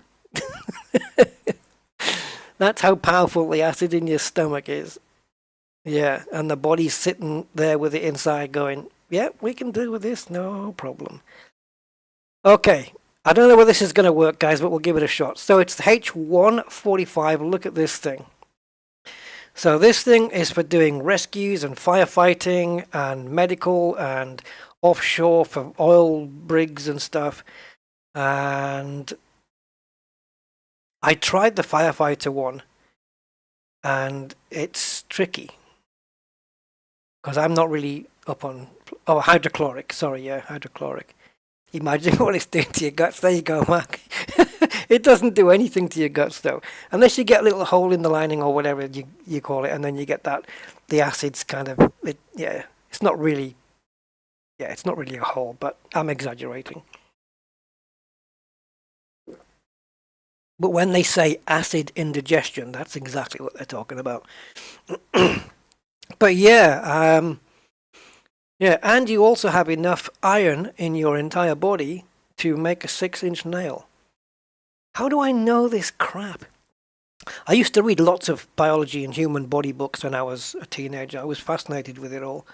Anyway, so if we go into firefighter, I must say, the H145 helicopter is payware, and it also has an action pack, which is a separate payware. I believe the helicopter is something like 49.99 euros. The action pack is 39.99 euros. I was cheeky and I wrote to the developers and asked if they could send me the helicopter so I could stream it, and maybe they could sponsor as well. They said, sure, we will be happy to. If you register on our site, we will send you keys for all of our stuff. Right? Which was freaking amazing. So I got the helicopter, I got the action pack, and I got the hot air balloon. Awesome. This helicopter, guys, is outstanding. And thank you to the developers at Hype Performance Group for providing me with this. I'm going to do a full stream on it, in which case I will give out all the credits on this. But I want to practice it first. But I just want to give you guys a little preview. Not that it's going to work too well, but if we go over to the US, I don't know where to go. Maybe, see, if you look here. There. Look at all this. In case you're wondering, these are all oil rigs in the North Sea. All right. That's what they are. It looks like we've got some stuff right up here. Is it going to be cold up here? I would say so, right? St. John's Regional Hospital. But no, because we're doing firefighting. I want to go somewhere where we're near some water. There's some. Let's go here. This helicopter is the business, guys. It's just fantastic. The detail on the model is really, really good. And it's so different. Instead of just flying a jumbo or a commercial jet from A to B or whatever, we can, like, this is coming in FS 2024 where you've got mountain rescues and stuff. But you can rescue people, who've had car accidents here. You can put out fires by getting the Bambi bucket, dipping it in the water, going over and emptying the water onto the fire that's taking place in the woods or something. You can do all of that with this. And I haven't got to grips with fully flying the damn thing yet. So please bear with me. It's probably going to go horribly wrong. And I didn't want to stream it until I had kind of at least mastered the basics. I did do one firefighting mission, and it worked out actually quite well. Actually, no, it was a rescue mission thing. All right, it shouldn't be like this for a start. It should be on cold and dark. However, I have found that if I put it on cold and dark, it's going to take me a while to learn how to start this thing up. But we do have this thing here where we've got flight, idle. So when you, for example, when you land somewhere and you've got a patient on a stretcher that needs to get put in the aircraft, you have to turn the blades from flight into idle mode, and then you back to flight to take off again, stuff like that. But before we go into the mission stuff here, and it has a mission editor as well. You can make your own missions, right? So yeah. But look at this chopper. Look at the detail on this thing, and you can add all the different add-ons on the side here. Like this is the thing where it goes out and the guy hangs on the side, and you've got your crew in the back, and depending on the type of helicopter, whether it's medical or firefighting or whatever, depends on the crew, depends on the outrigging, depends on what's happening in the interior. But the detail on this is absolutely top notch. You can even adjust what's on the nose, what kind of nose fittings that you have and stuff on the aircraft. So we've got maps and missions here. Like, here's the aircraft, look. So I don't have it on arcade mode because I'm insane. Look, you can change the nose here for the radar and stuff, right? You've got the external hook, the hoist. You can put the safety patches on, the ELT, whatever that is. You've got your crew, you know, and you've got your Bambi bucket or your cargo hook and stuff like that. So somewhere there'll be a fire and we need to go get it. So if we go to maps and go to mission library, hopefully there's something. So we've got multiplayer as well.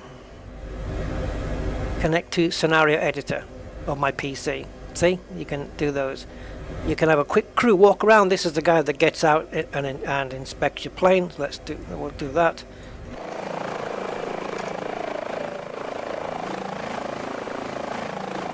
He's just gonna have a go around and have a look. I probably should be in idle mode, but he's just inspecting everything.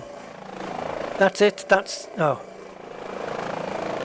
Well, you're gonna just I don't know what he does. Just, yeah, everything's good.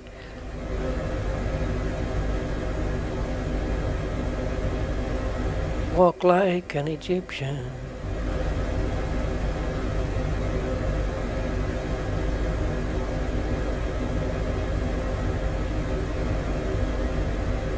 So here in our heli, the detail on this dude's jacket, man. We've got, well, firefighters basically. The guy's got the walkie-talkie in his hand there, ready for action.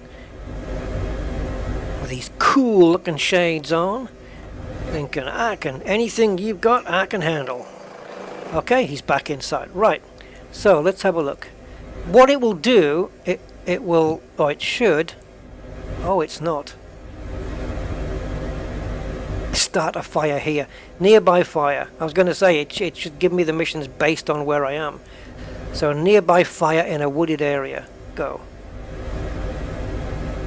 A wildfire is threatening structures near the nearby wooded area. Your job is to put out the fire as quickly as possible. Okay, so we get rid of that. And we click on begin fire. Oh, select distance to the mission site. Let's do 1 to 3 kilometers and go begin firefighting. That's already selected, right? There you go. Create firefighting pool. Okay, so the fire's behind me. Now to put it out, we need to go get some water. So we can go to the nearby stream, grab some water, and then go and put it out. I don't know how many buckets it can take. It may be just the one. But then maybe when we fly, I don't know. This might just create a body of water. But it could be that I don't know how to get the Bambi bucket down. Maybe it'll pop up on the screen. Okay, so I'm going to try this. And may the Lord have mercy.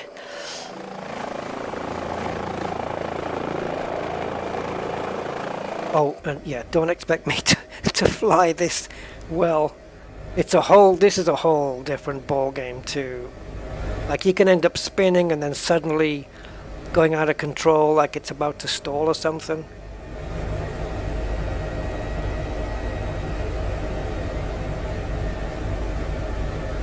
So if we go over to the water, Caution, terrain.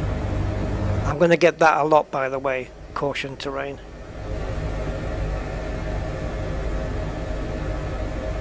Now there is an option for the Bambi bucket, but I don't know. I have to press the home screen here. Ah, Bambi bucket is already done. Okay. So can we see the fire from here?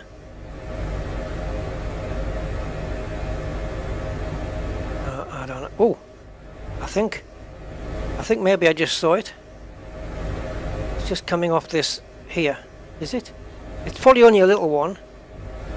There it is. Yeah, okay. But we need some water.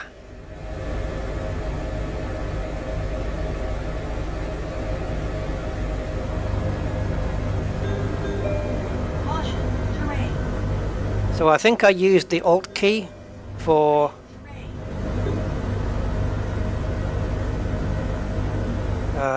I'm sure this begin firefighting shouldn't be on the screen anymore.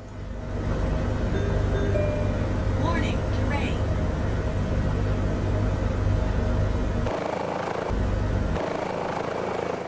Oh, we got the bucket, right? Yeah, okay, so now we need to fill it. Which means I need to stop this. Ooh! Okay, we got water. It doesn't help when you're doing it from outside. We got water, guys, we filled it up. You're only supposed to just dip it in. Now, it's how to release the water. Oh, it's going to start whinging at me now. Where am I? There. Yeah, it doesn't help when you go outside the helicopter, because it's hard to fly it outside. And I don't know where the silencer is for this. You know, to shut it up. The alarm shutter-upper.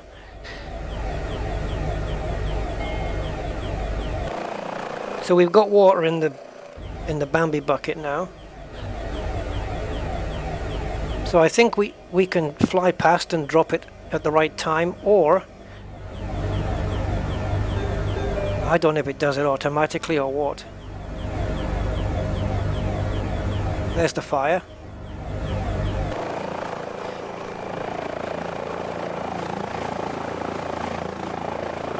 I don't think it drops it automatically either. I've got a hover, which I can do with the auto hover. I really do need to watch videos on this.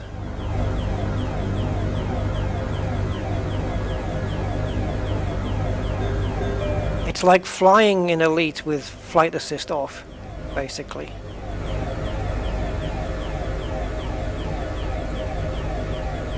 Where's the damn thing?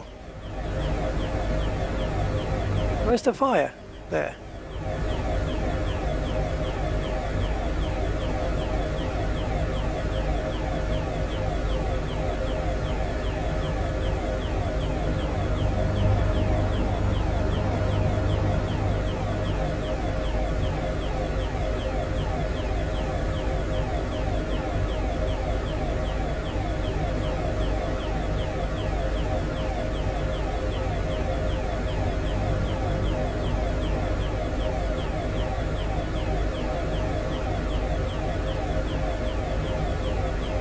Okay, I'm sure that yes, I'm on auto hover. Actually, these two I think should both be green, and it's not.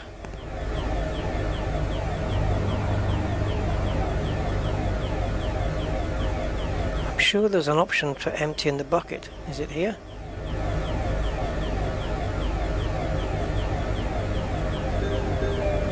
Caution, terrain.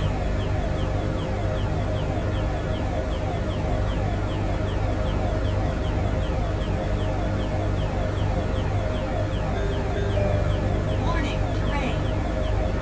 Dump the bucket. No. We don't want to do that. Warning, terrain. I'm just trying to figure this out. Ground speed hold. Automatic hover's not coming on for some reason. Hoist control auto. Dump bucket. What dump bucket does is it gets rid of the damn thing. I don't want to do that. I just want to open the bucket up at the bottom. I just want to open the bucket up.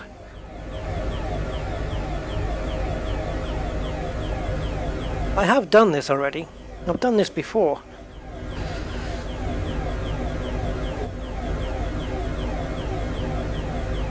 There's maybe dump bucket is for dumping the contents. Okay. I mean, it might be the case. It's very hard to control though. And this noise is getting on my tits. Warning, terrain.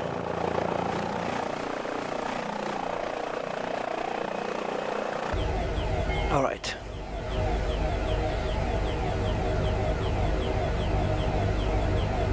So can you send to me on the... Oh, you already are. Okay.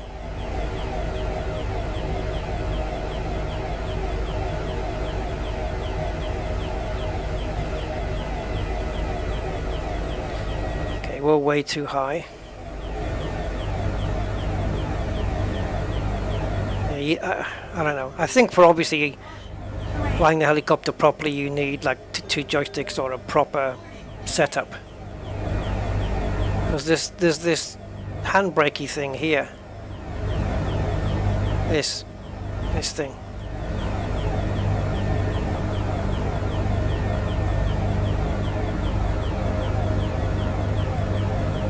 Yeah, that noise since we dropped in the water, I can't get it. Shouldn't obviously normally be on, but I can't get rid of it.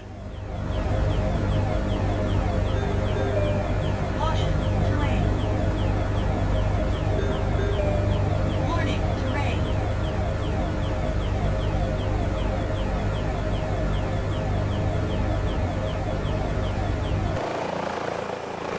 Oh, did you see the water coming out? I don't.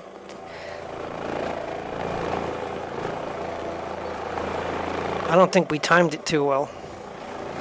Obviously, it's a good idea to have damage off.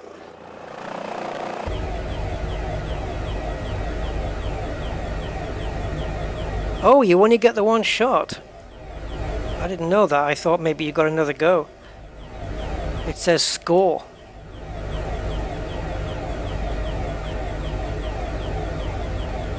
Will it let me have another go though?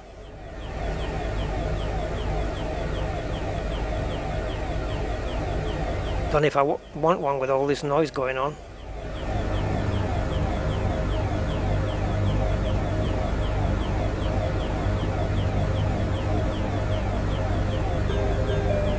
Caution, terrain. Right, so let's just pitch up and slow this thing down and throttle down so that we can drop. Caution, terrain. Now I'm having, in order for me to drop, I'm having to throttle right down, which is not ideal. Caution, terrain. Oh, shut up. I wish you could turn that caution terrain off as well.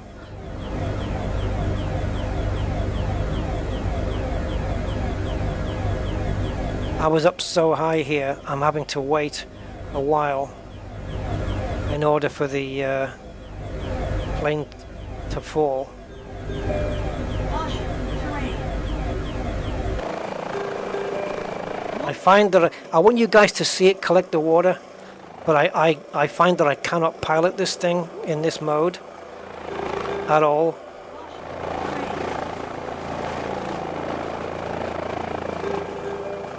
Warning, terrain.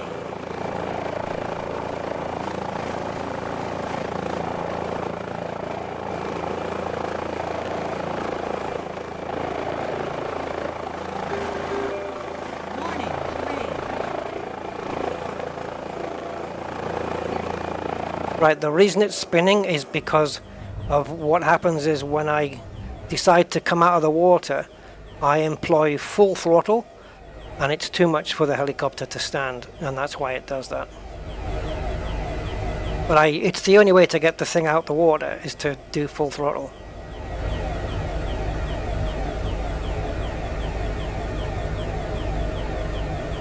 But I have successfully rescued somebody once. And I think I did put out a fire. I did a better job than I'm doing now, let's put it that way. It took me a while to do it, but I did get it done. Caution, terrain.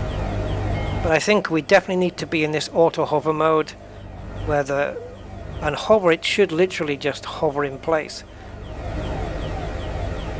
And I don't know why it doesn't. Or sometimes you just have to wait for it to slow down, I guess. So I've engaged auto hover right now. Let's see if it slows down and just stops itself. It doesn't appear I'm not touching anything. and I have it on account that it is supposed to slow down. And clearly, it is not. All it's doing is hovering. It's not stopping. Caution, terrain. What if I can keep auto hover on and then just pitch up to slow myself down?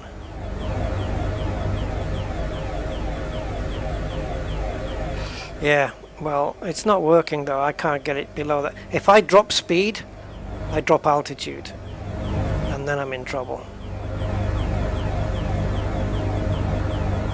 I'm trying to pitch up to slow it down. Caution, terrain. I find this very hard. This is harder to fly for me than an Airbus or a Boeing. I think Boeings are far easier.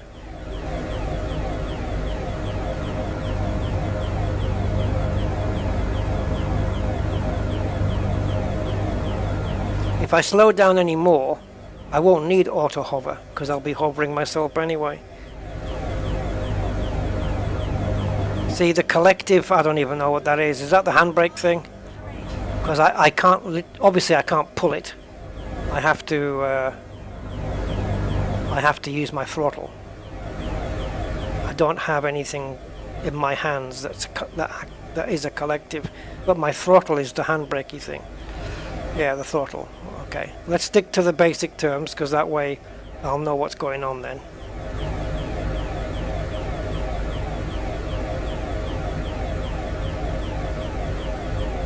Hello, gain damage.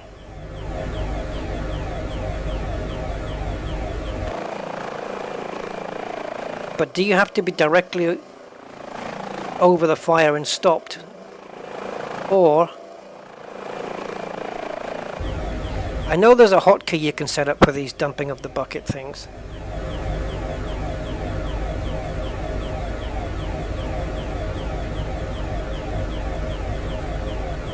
Maybe we can go slow enough over it that it will put the fire out. But I'd like to be here so that I can see where we're going.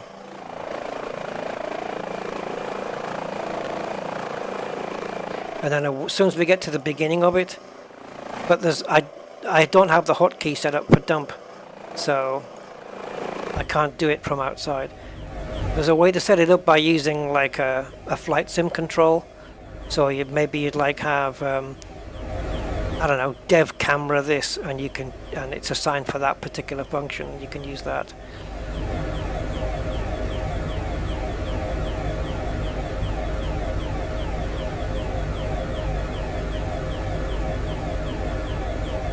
But I don't know whether the mission's ended because the scores come up, or whether that was there all the time, and it wasn't, was it?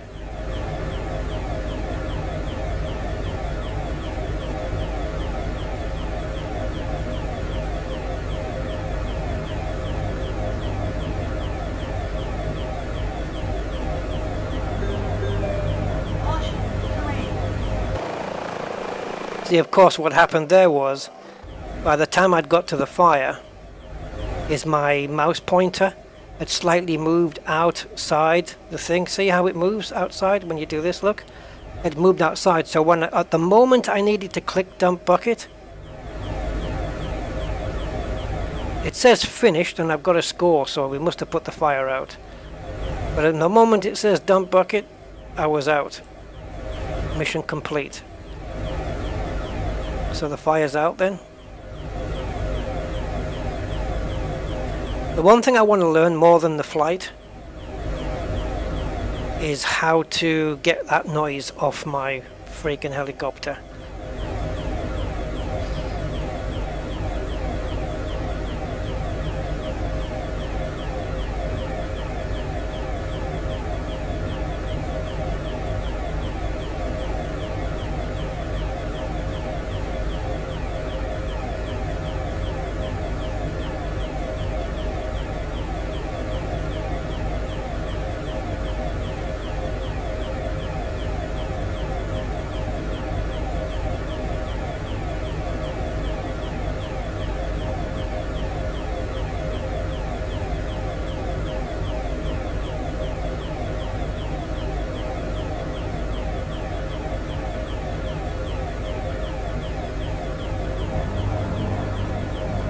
Yeah, but I don't like trim controls. I don't have any of that set up.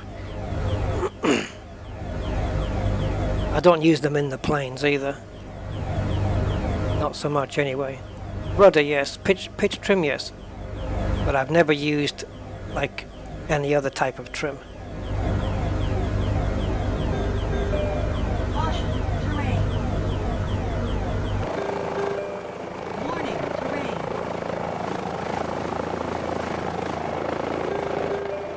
Caution, terrain. And of course the other thing is that I don't need these constant terrain warnings. They're kind of pointless really. Because I've got a window, you see, and I can see out the window and I can see where the terrain is. Warning, obstacle.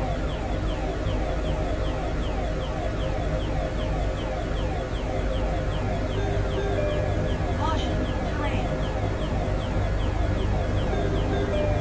Warning, obstacle. See, now you get too low and so you have to put in throttle to get higher, but of course that also gains you speed, Obstacle. and I don't want that.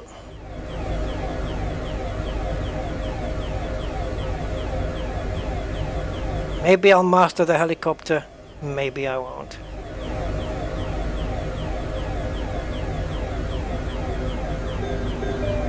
Warning, terrain. That's as close as I'm going to get to landing on the launch pad. Oh, okay. Now, how the F do we turn this off?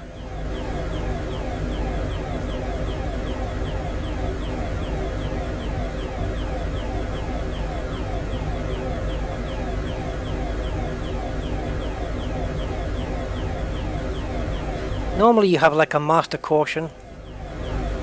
Oops, don't want to do that.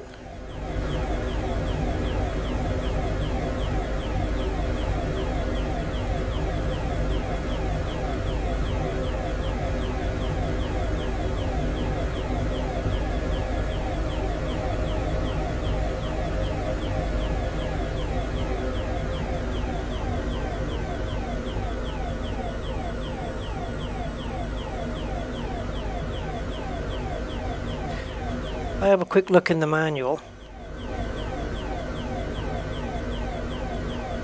If I can find it.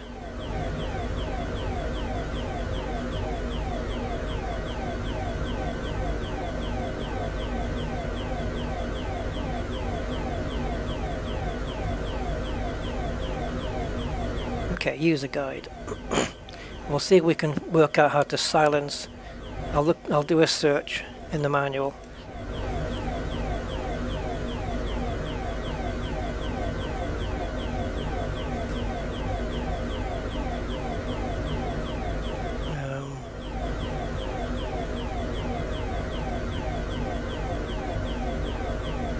Nope. Nope, the alarms that I want have got nothing to do with, like, set an alarm for 3 o'clock. Not those.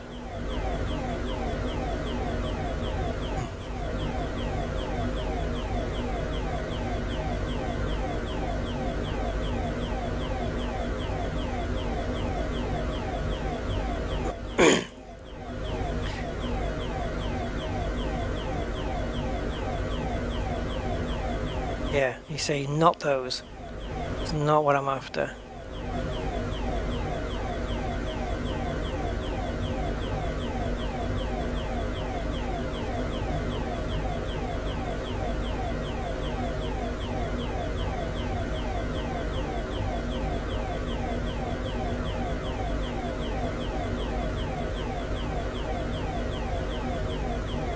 Yeah, I'll never be able to do it at Astro like that. I've got to watch somebody do it, rather than, because the terms and stuff are not going to help me at this stage anyway. Once I start learning it more and getting to what stuff means, but right now I just need somebody to say twist this, bend that, throttle this, and do that kind of thing.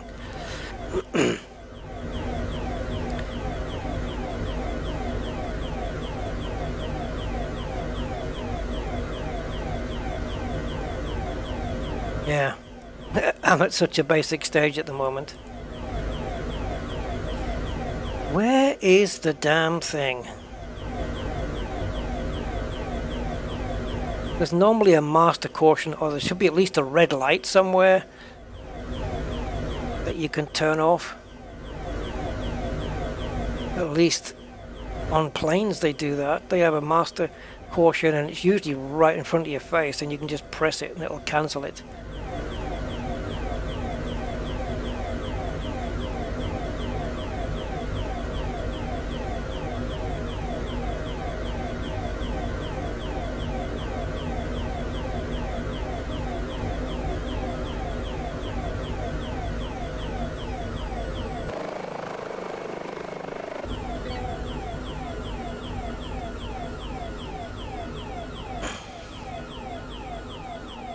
I'll read through the manual anyway, maybe.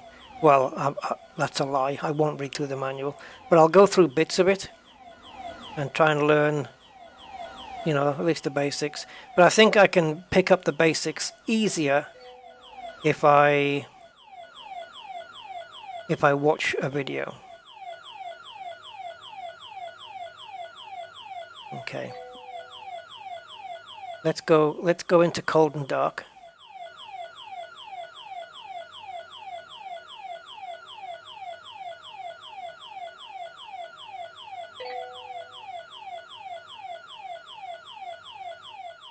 Couldn't find valid airport data at this position. Services are not available.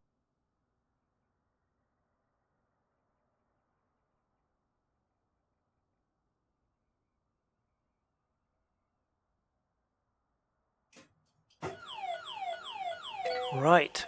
Interesting. I wonder if that's because the bucket is underground. You know?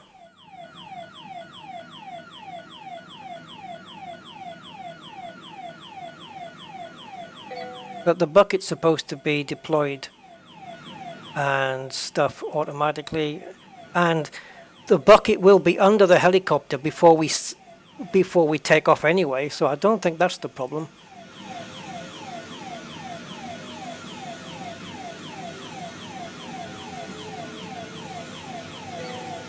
Terrain awareness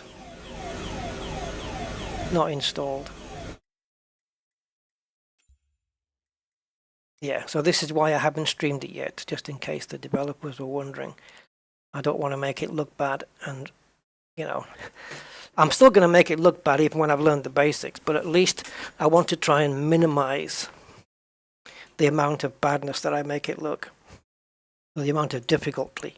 The amount of difficulty that I make it look like it has. But that's all down to me, not the actual helicopter. So I'm surprised that I can't see anything in the instruction index or contents to show anything about alarms, warnings, turning them off.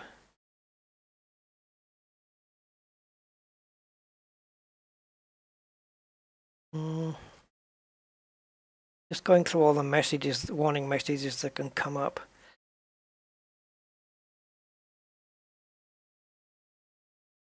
But there's nothing really here to tell me, you know, this is how you switch the thing off. I might ask the developer. Would be the quickest way. They seem like good people, so.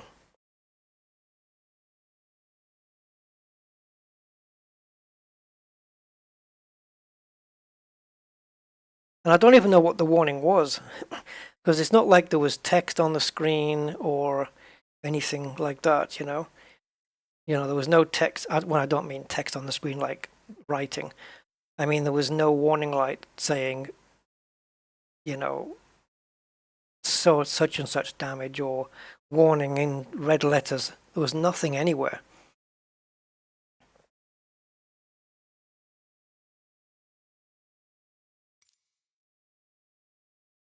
Right now, though, I think I would have more luck with medical, because that's just take off, land somewhere close, they stretcher the guy into the copter, you take off when you land. There's none of this bucket stuff. What I will show you is the offshore one. And we're going to need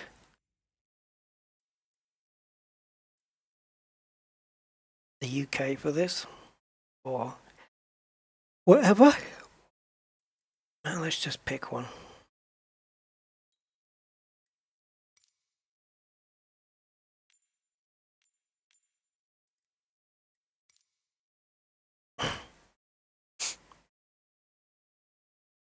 Oh, damn, I forgot. There's an overhead console. I wonder if it's on there.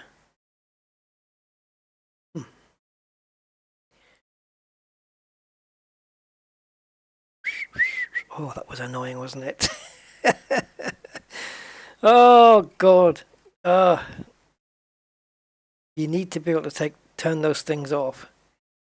Seriously. You can't just have them on like that.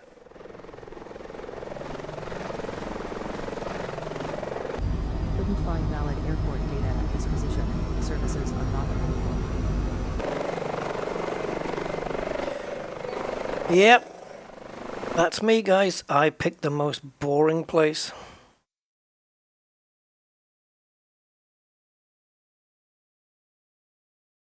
Hello, Hans. Almost at elite. Cool, man. Keep pushing it. Keep pushing it. You'll get there.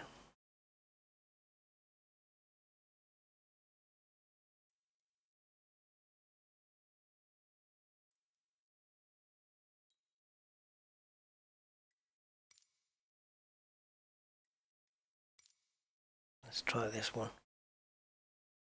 I've never actually landed on, spawned in a oil rig that is just a platform before, a launch pad before. Most of them have got structure around them.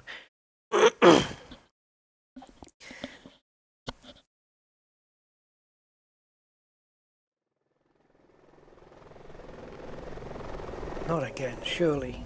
Oh, okay. Couldn't find valid airport data at this position. Services are not available. Now some of these do have working, oh it does.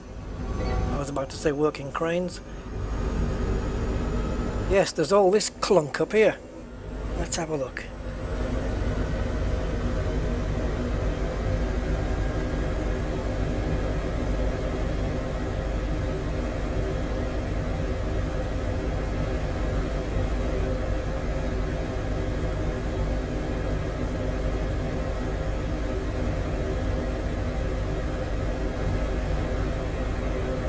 Wait a minute. Wait a minute.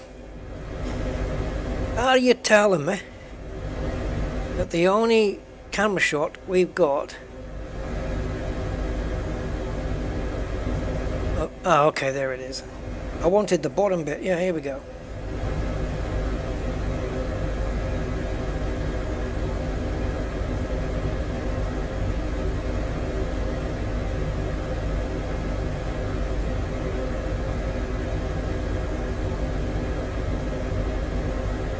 I don't think it's that, personally, but anything that says mute, I'm fine.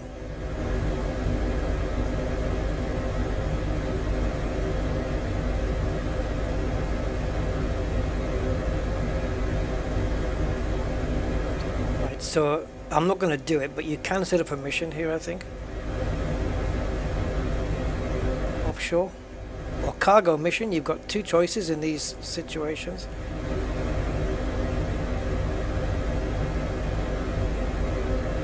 I don't know what the hell this means, but okay. Start at LPPR ramp position T1. Now here's the thing, what if I'm not there now?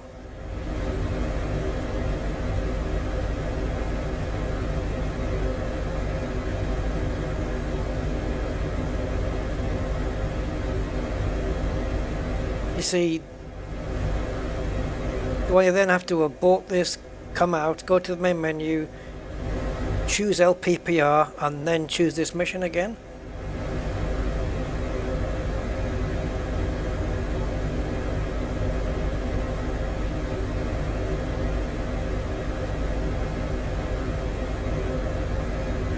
not like it's going to teleport me, is it?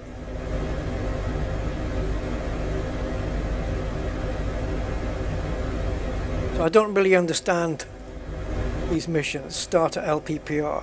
Like, from within the sim here, I can't teleport there as far as I know.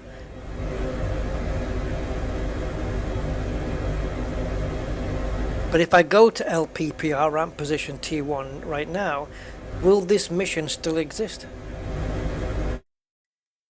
And the answer is, I don't know. Let's find out. LP.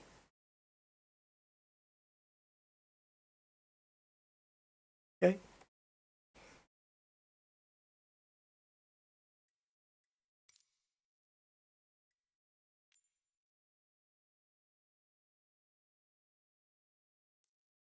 Porto. What? Well, why you bring me all the way down here?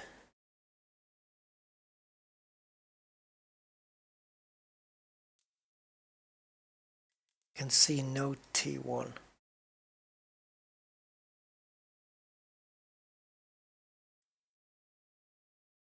I don't comprehend. You see, I would expect at least a helipad. Let's see what happens.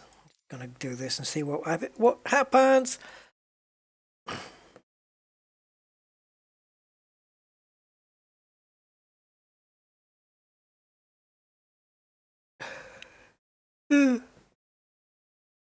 Yes, if only it works that way, Hans.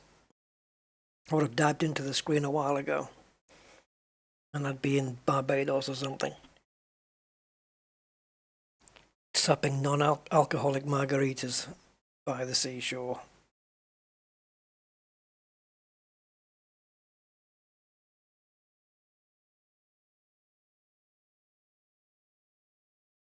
But this does bring another great aspect to flight simming.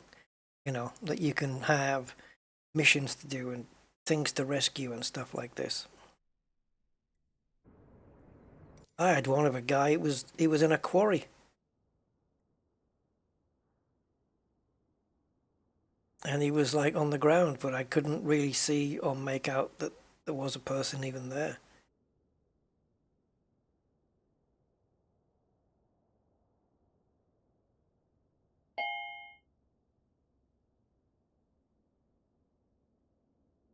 Oh, crew is arriving by van. Okay. Can you go to the home screen? Thank you. No, I can't. Oh, I can't do ready for takeoff. Yes, I can. Obviously, I need to start this up before the van gets here.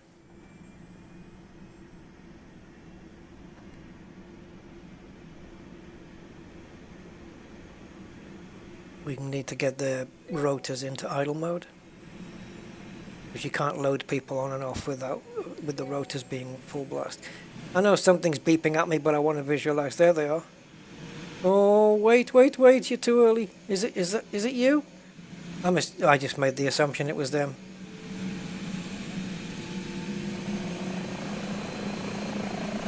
Yep. No, don't come over.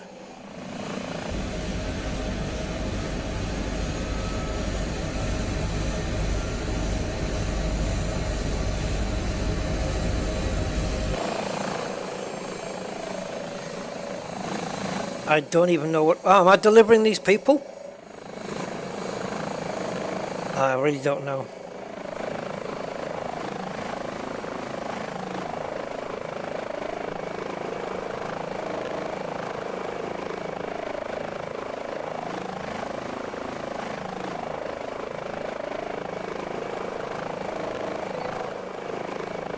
Step aboard, there's room for more.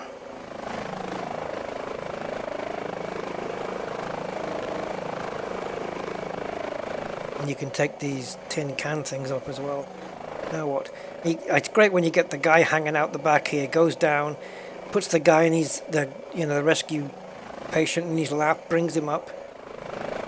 Why is the door still open?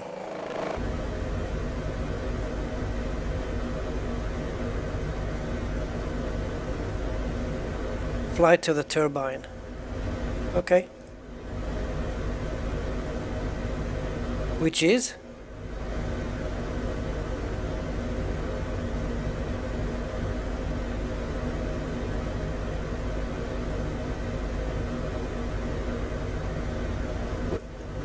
Not yet. What? Normally there's a line and it says destination.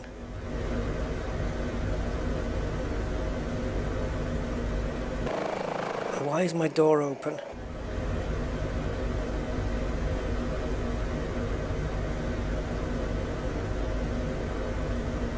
We're clearly in the right place, otherwise the van wouldn't have arrived.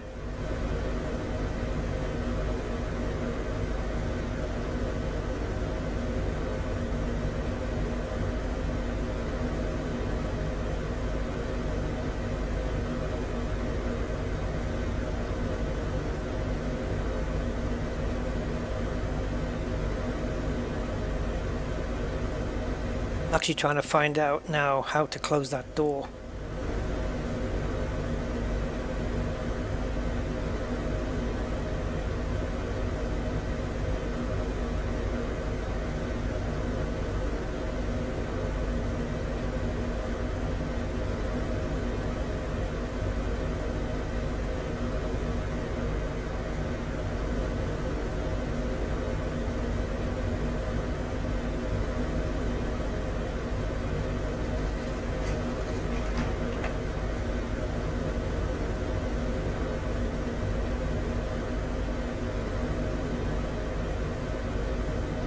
Fly to the turbine. Fine. Tell me where the turbine is. What if it's back up in that North Sea oil rig? Well, we can't be flying from Porto to the North Sea. That's ridiculous.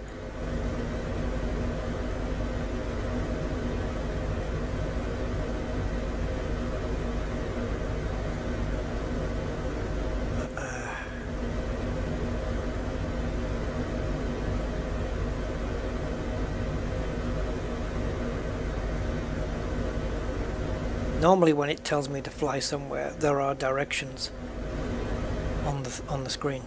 There's a purple line which tells you how to get to where you're supposed to be going, or at least something that says DEST, destination. And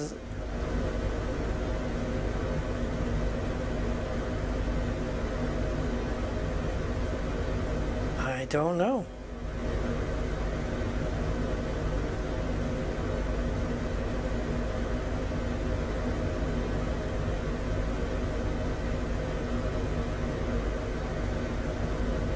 Better.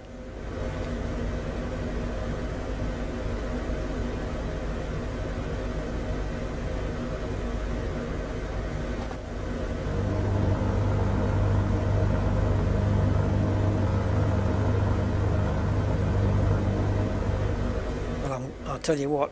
Oh, I know. I'm giving it some power. No chance. Propellers have to be back in flight mode, or blades, whatever.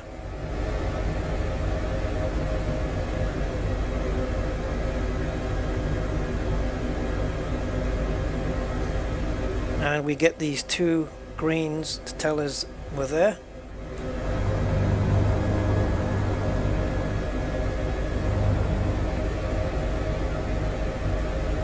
I don't know where to go.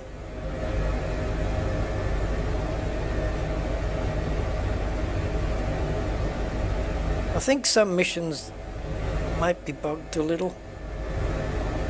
You know, that they don't, some don't work quite as you expect.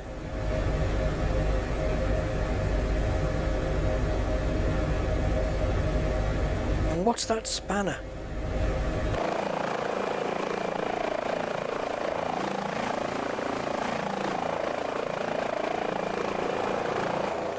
Yeah. I have no idea.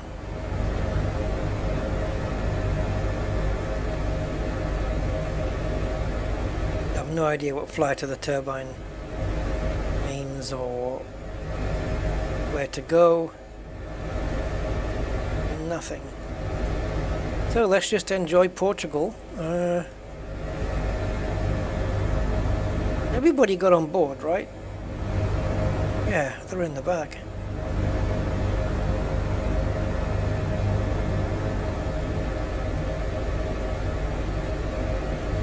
I'm just wondering what this... Is that just like a garage or something?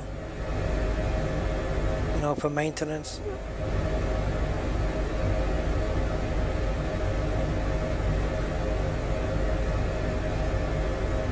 Whoa. Okay. I don't know, I just hit nav and... Is that the auto... Yeah, it's autopilot.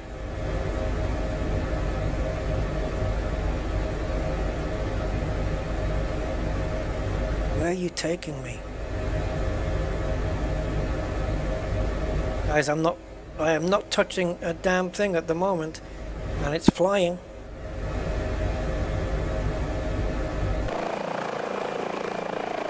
It's flying itself.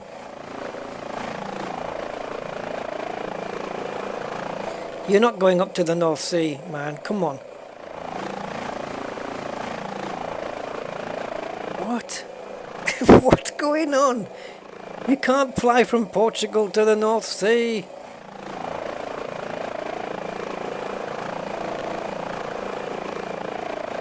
What are you talking about?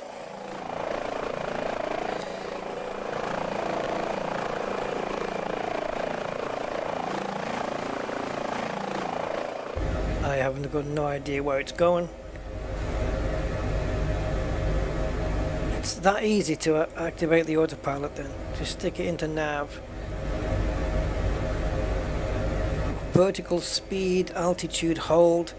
Oh, that's better than automatic hover. Collective mode, roll yaw mode and pitch mode. Oh, doors. Yeah, that's it. Oh, the doors are installed. That's good to know that they actually put them in. Emergency flotation system. Armed.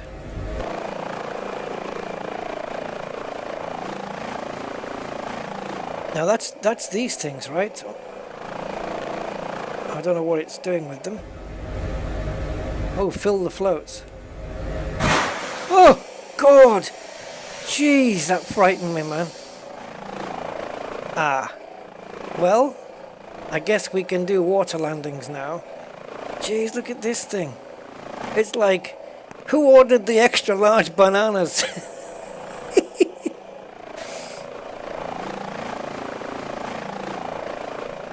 Coming through.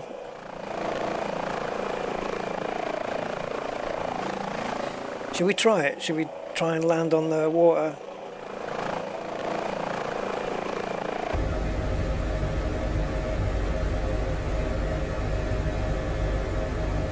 Sing about on the water. Oh man, did you hear the sound of that? That came through my speakers and just blew it out.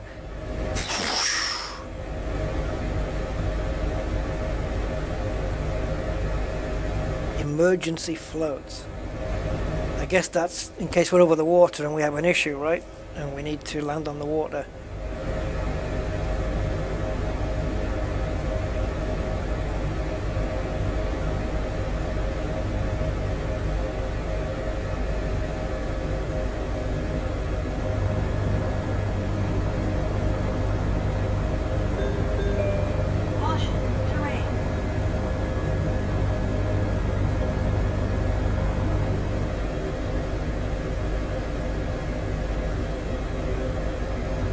Watching my altitude here as I lower the power.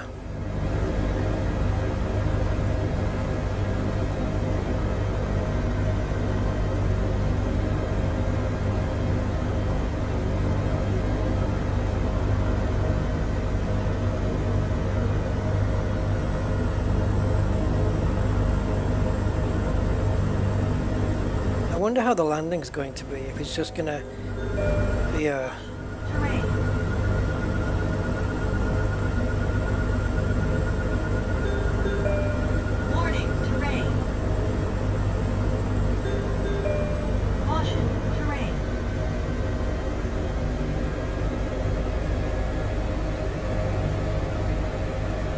See, if I'm not really losing altitude, but if I bring the throttles down enough to lose altitude, then it starts saying rotor RPM warning.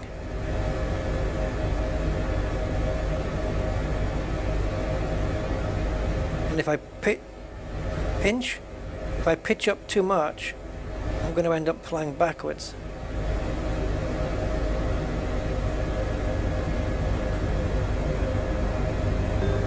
I'm just trying to lose altitude right now, but without dropping like a stone.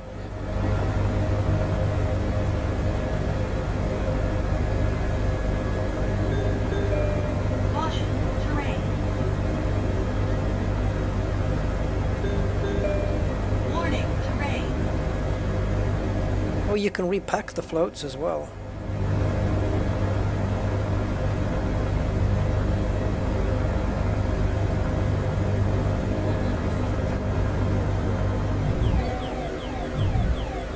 I was just trying to... I knew that would happen, but I was trying to avoid it anyway.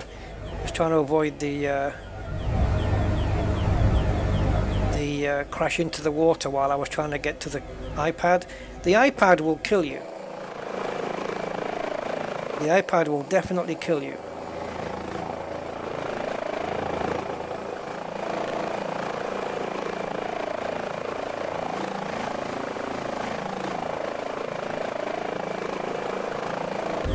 And now we've got the warning again. And no way to cancel it that I can see. Because there's nothing red on here, there's no red writing on there to tell you, you know, this is the warning, and then you can just, you know, click it like a master caution thing. That doesn't happen.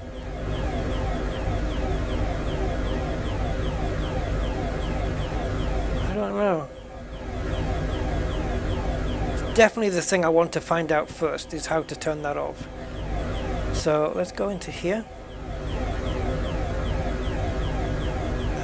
Equipment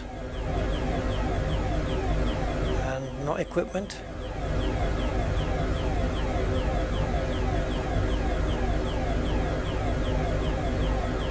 Okay, now we got to listen to this alarm while I find out where the floats were.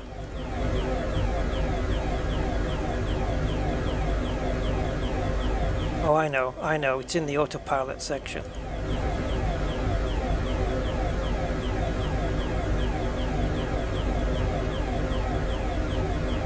Repack floats.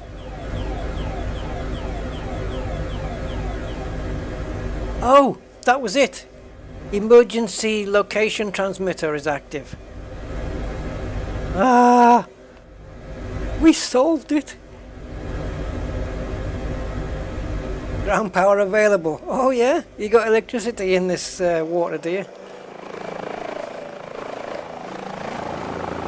I wish we could pack the floats using a button out, a keyboard press from here.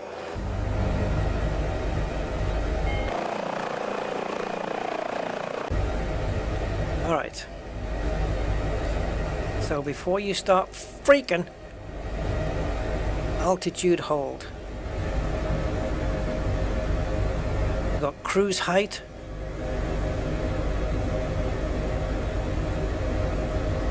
Okay. So if I just drop the throttle,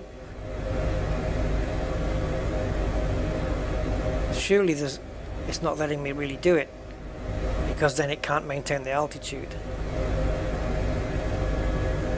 So cruise high, altitude acquire, based on wherever you put the altitude in, I don't know. Vertical speed, automatic hover. So automatic hover is good,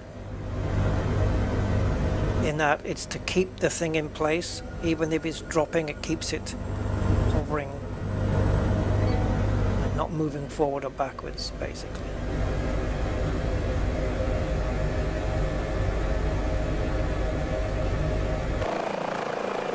Just like that. And then we can come down and end up in somebody's garden. I might need to do a bit of twisty poos here.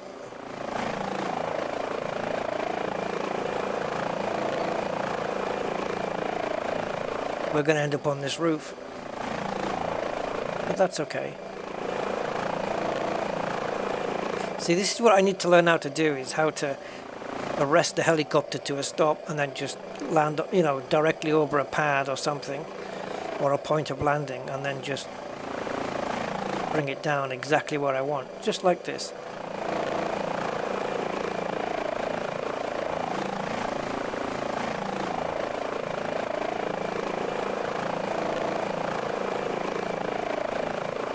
Look at that.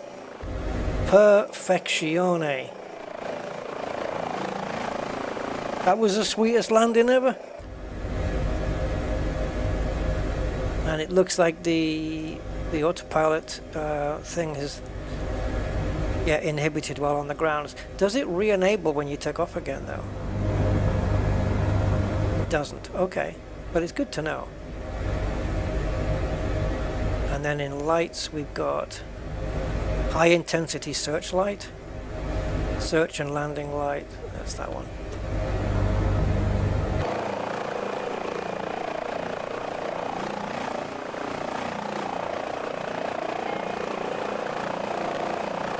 Not quite sure where the high intensity searchlight is, but you can just move it around here like this.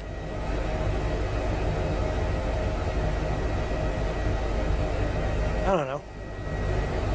I don't know, guys. What do I know? Nothing. Anyway, so that's a little foray into the helicopter, which we will certainly delve into when I'm a little bit more ready. But it's cool.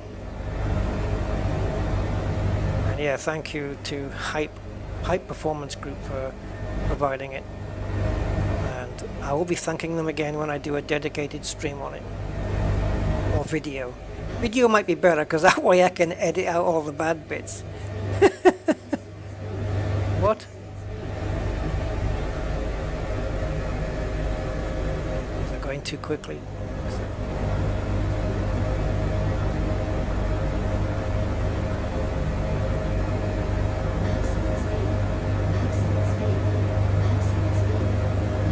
Why is it maximum speed? Am I really going that fast?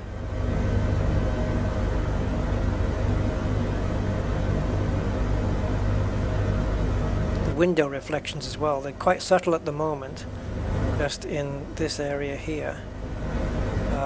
But in certain lighting conditions they do look really tremendously good.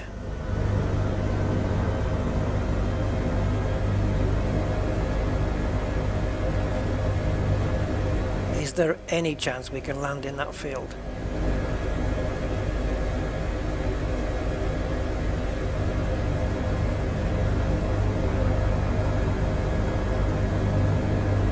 Ah, you see, the Alt key brings GTC on. I want GTC H on. So it's not mapped to the right key. I've got it mapped to ground speed hold, even though it said toggle auto hover.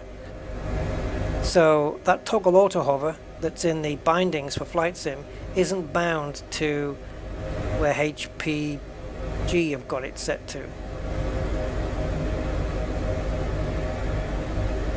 So you need to do it from here.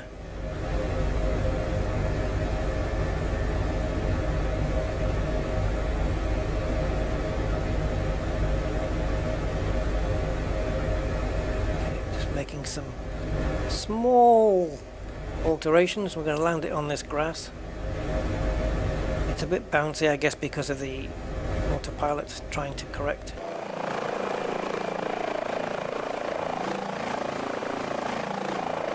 And I've let myself get too quick. It's very, very, very, very difficult to control the speed, the height and everything from outside, the camera view outside. I find that supremely difficult.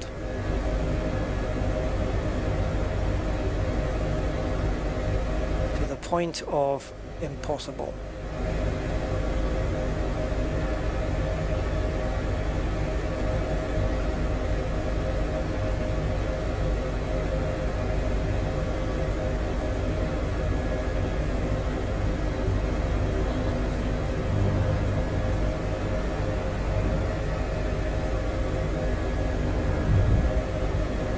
difficult for me to do gentle landings at the moment.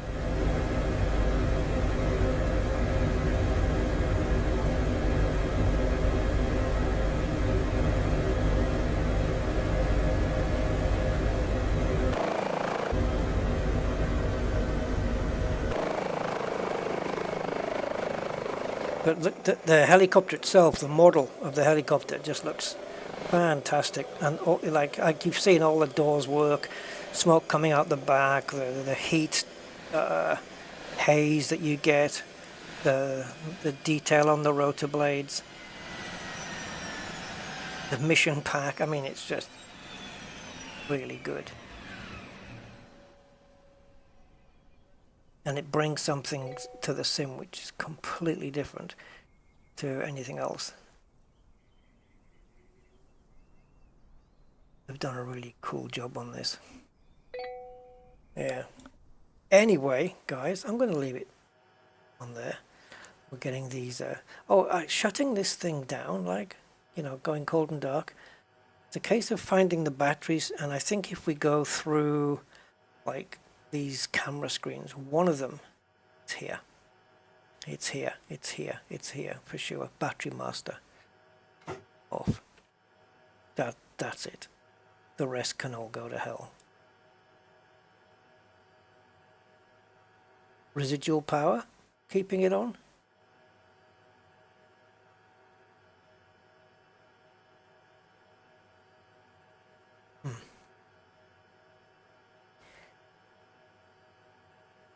Download complete.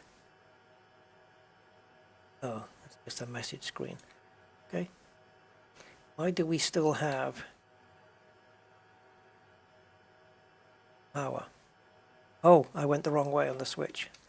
Couldn't find valid airport data at this position. Services are not available. And now my battery's going to start going down on the iPad. Put that away. No. There's a way to do it. Yeah. What do you reckon, champ? Like it? He approves. Guys, thank you very much. We had a little look around France. And, yeah, quick glimpse into the HPG H145 helicopter.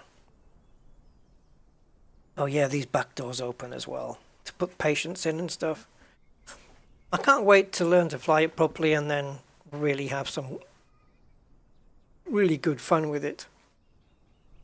And the big bonus for this, I think, is that you get to create your own scenarios. So you can put people on the map. You know, this is where there's a guy injured and stuff like that, and you can make your own. So it does have a lot of replayability as well. Not to mention that you can just fly the damn thing on its own without even doing a mission. You know? Very good. You could even probably set up a scenario where you can take pretend somebody you know who works on an oil rig, and then you pick them up and you're taking them home to their nearest airport so they can go and see their family. And you can set that mission up yourself. Take the family from the North Sea oil rig over to, I don't know, an airport. I don't know how far these things can fly. I don't know whether it would go to Gatwick or Luton Airport or something. No idea. But yeah, fun to be had. All right, guys. Thank you for putting up with me. And my final message is leave the kids alone. Yes, indeed. Take care, guys, and have fun. And I will see you soon with Elite. Okay? Bye for now.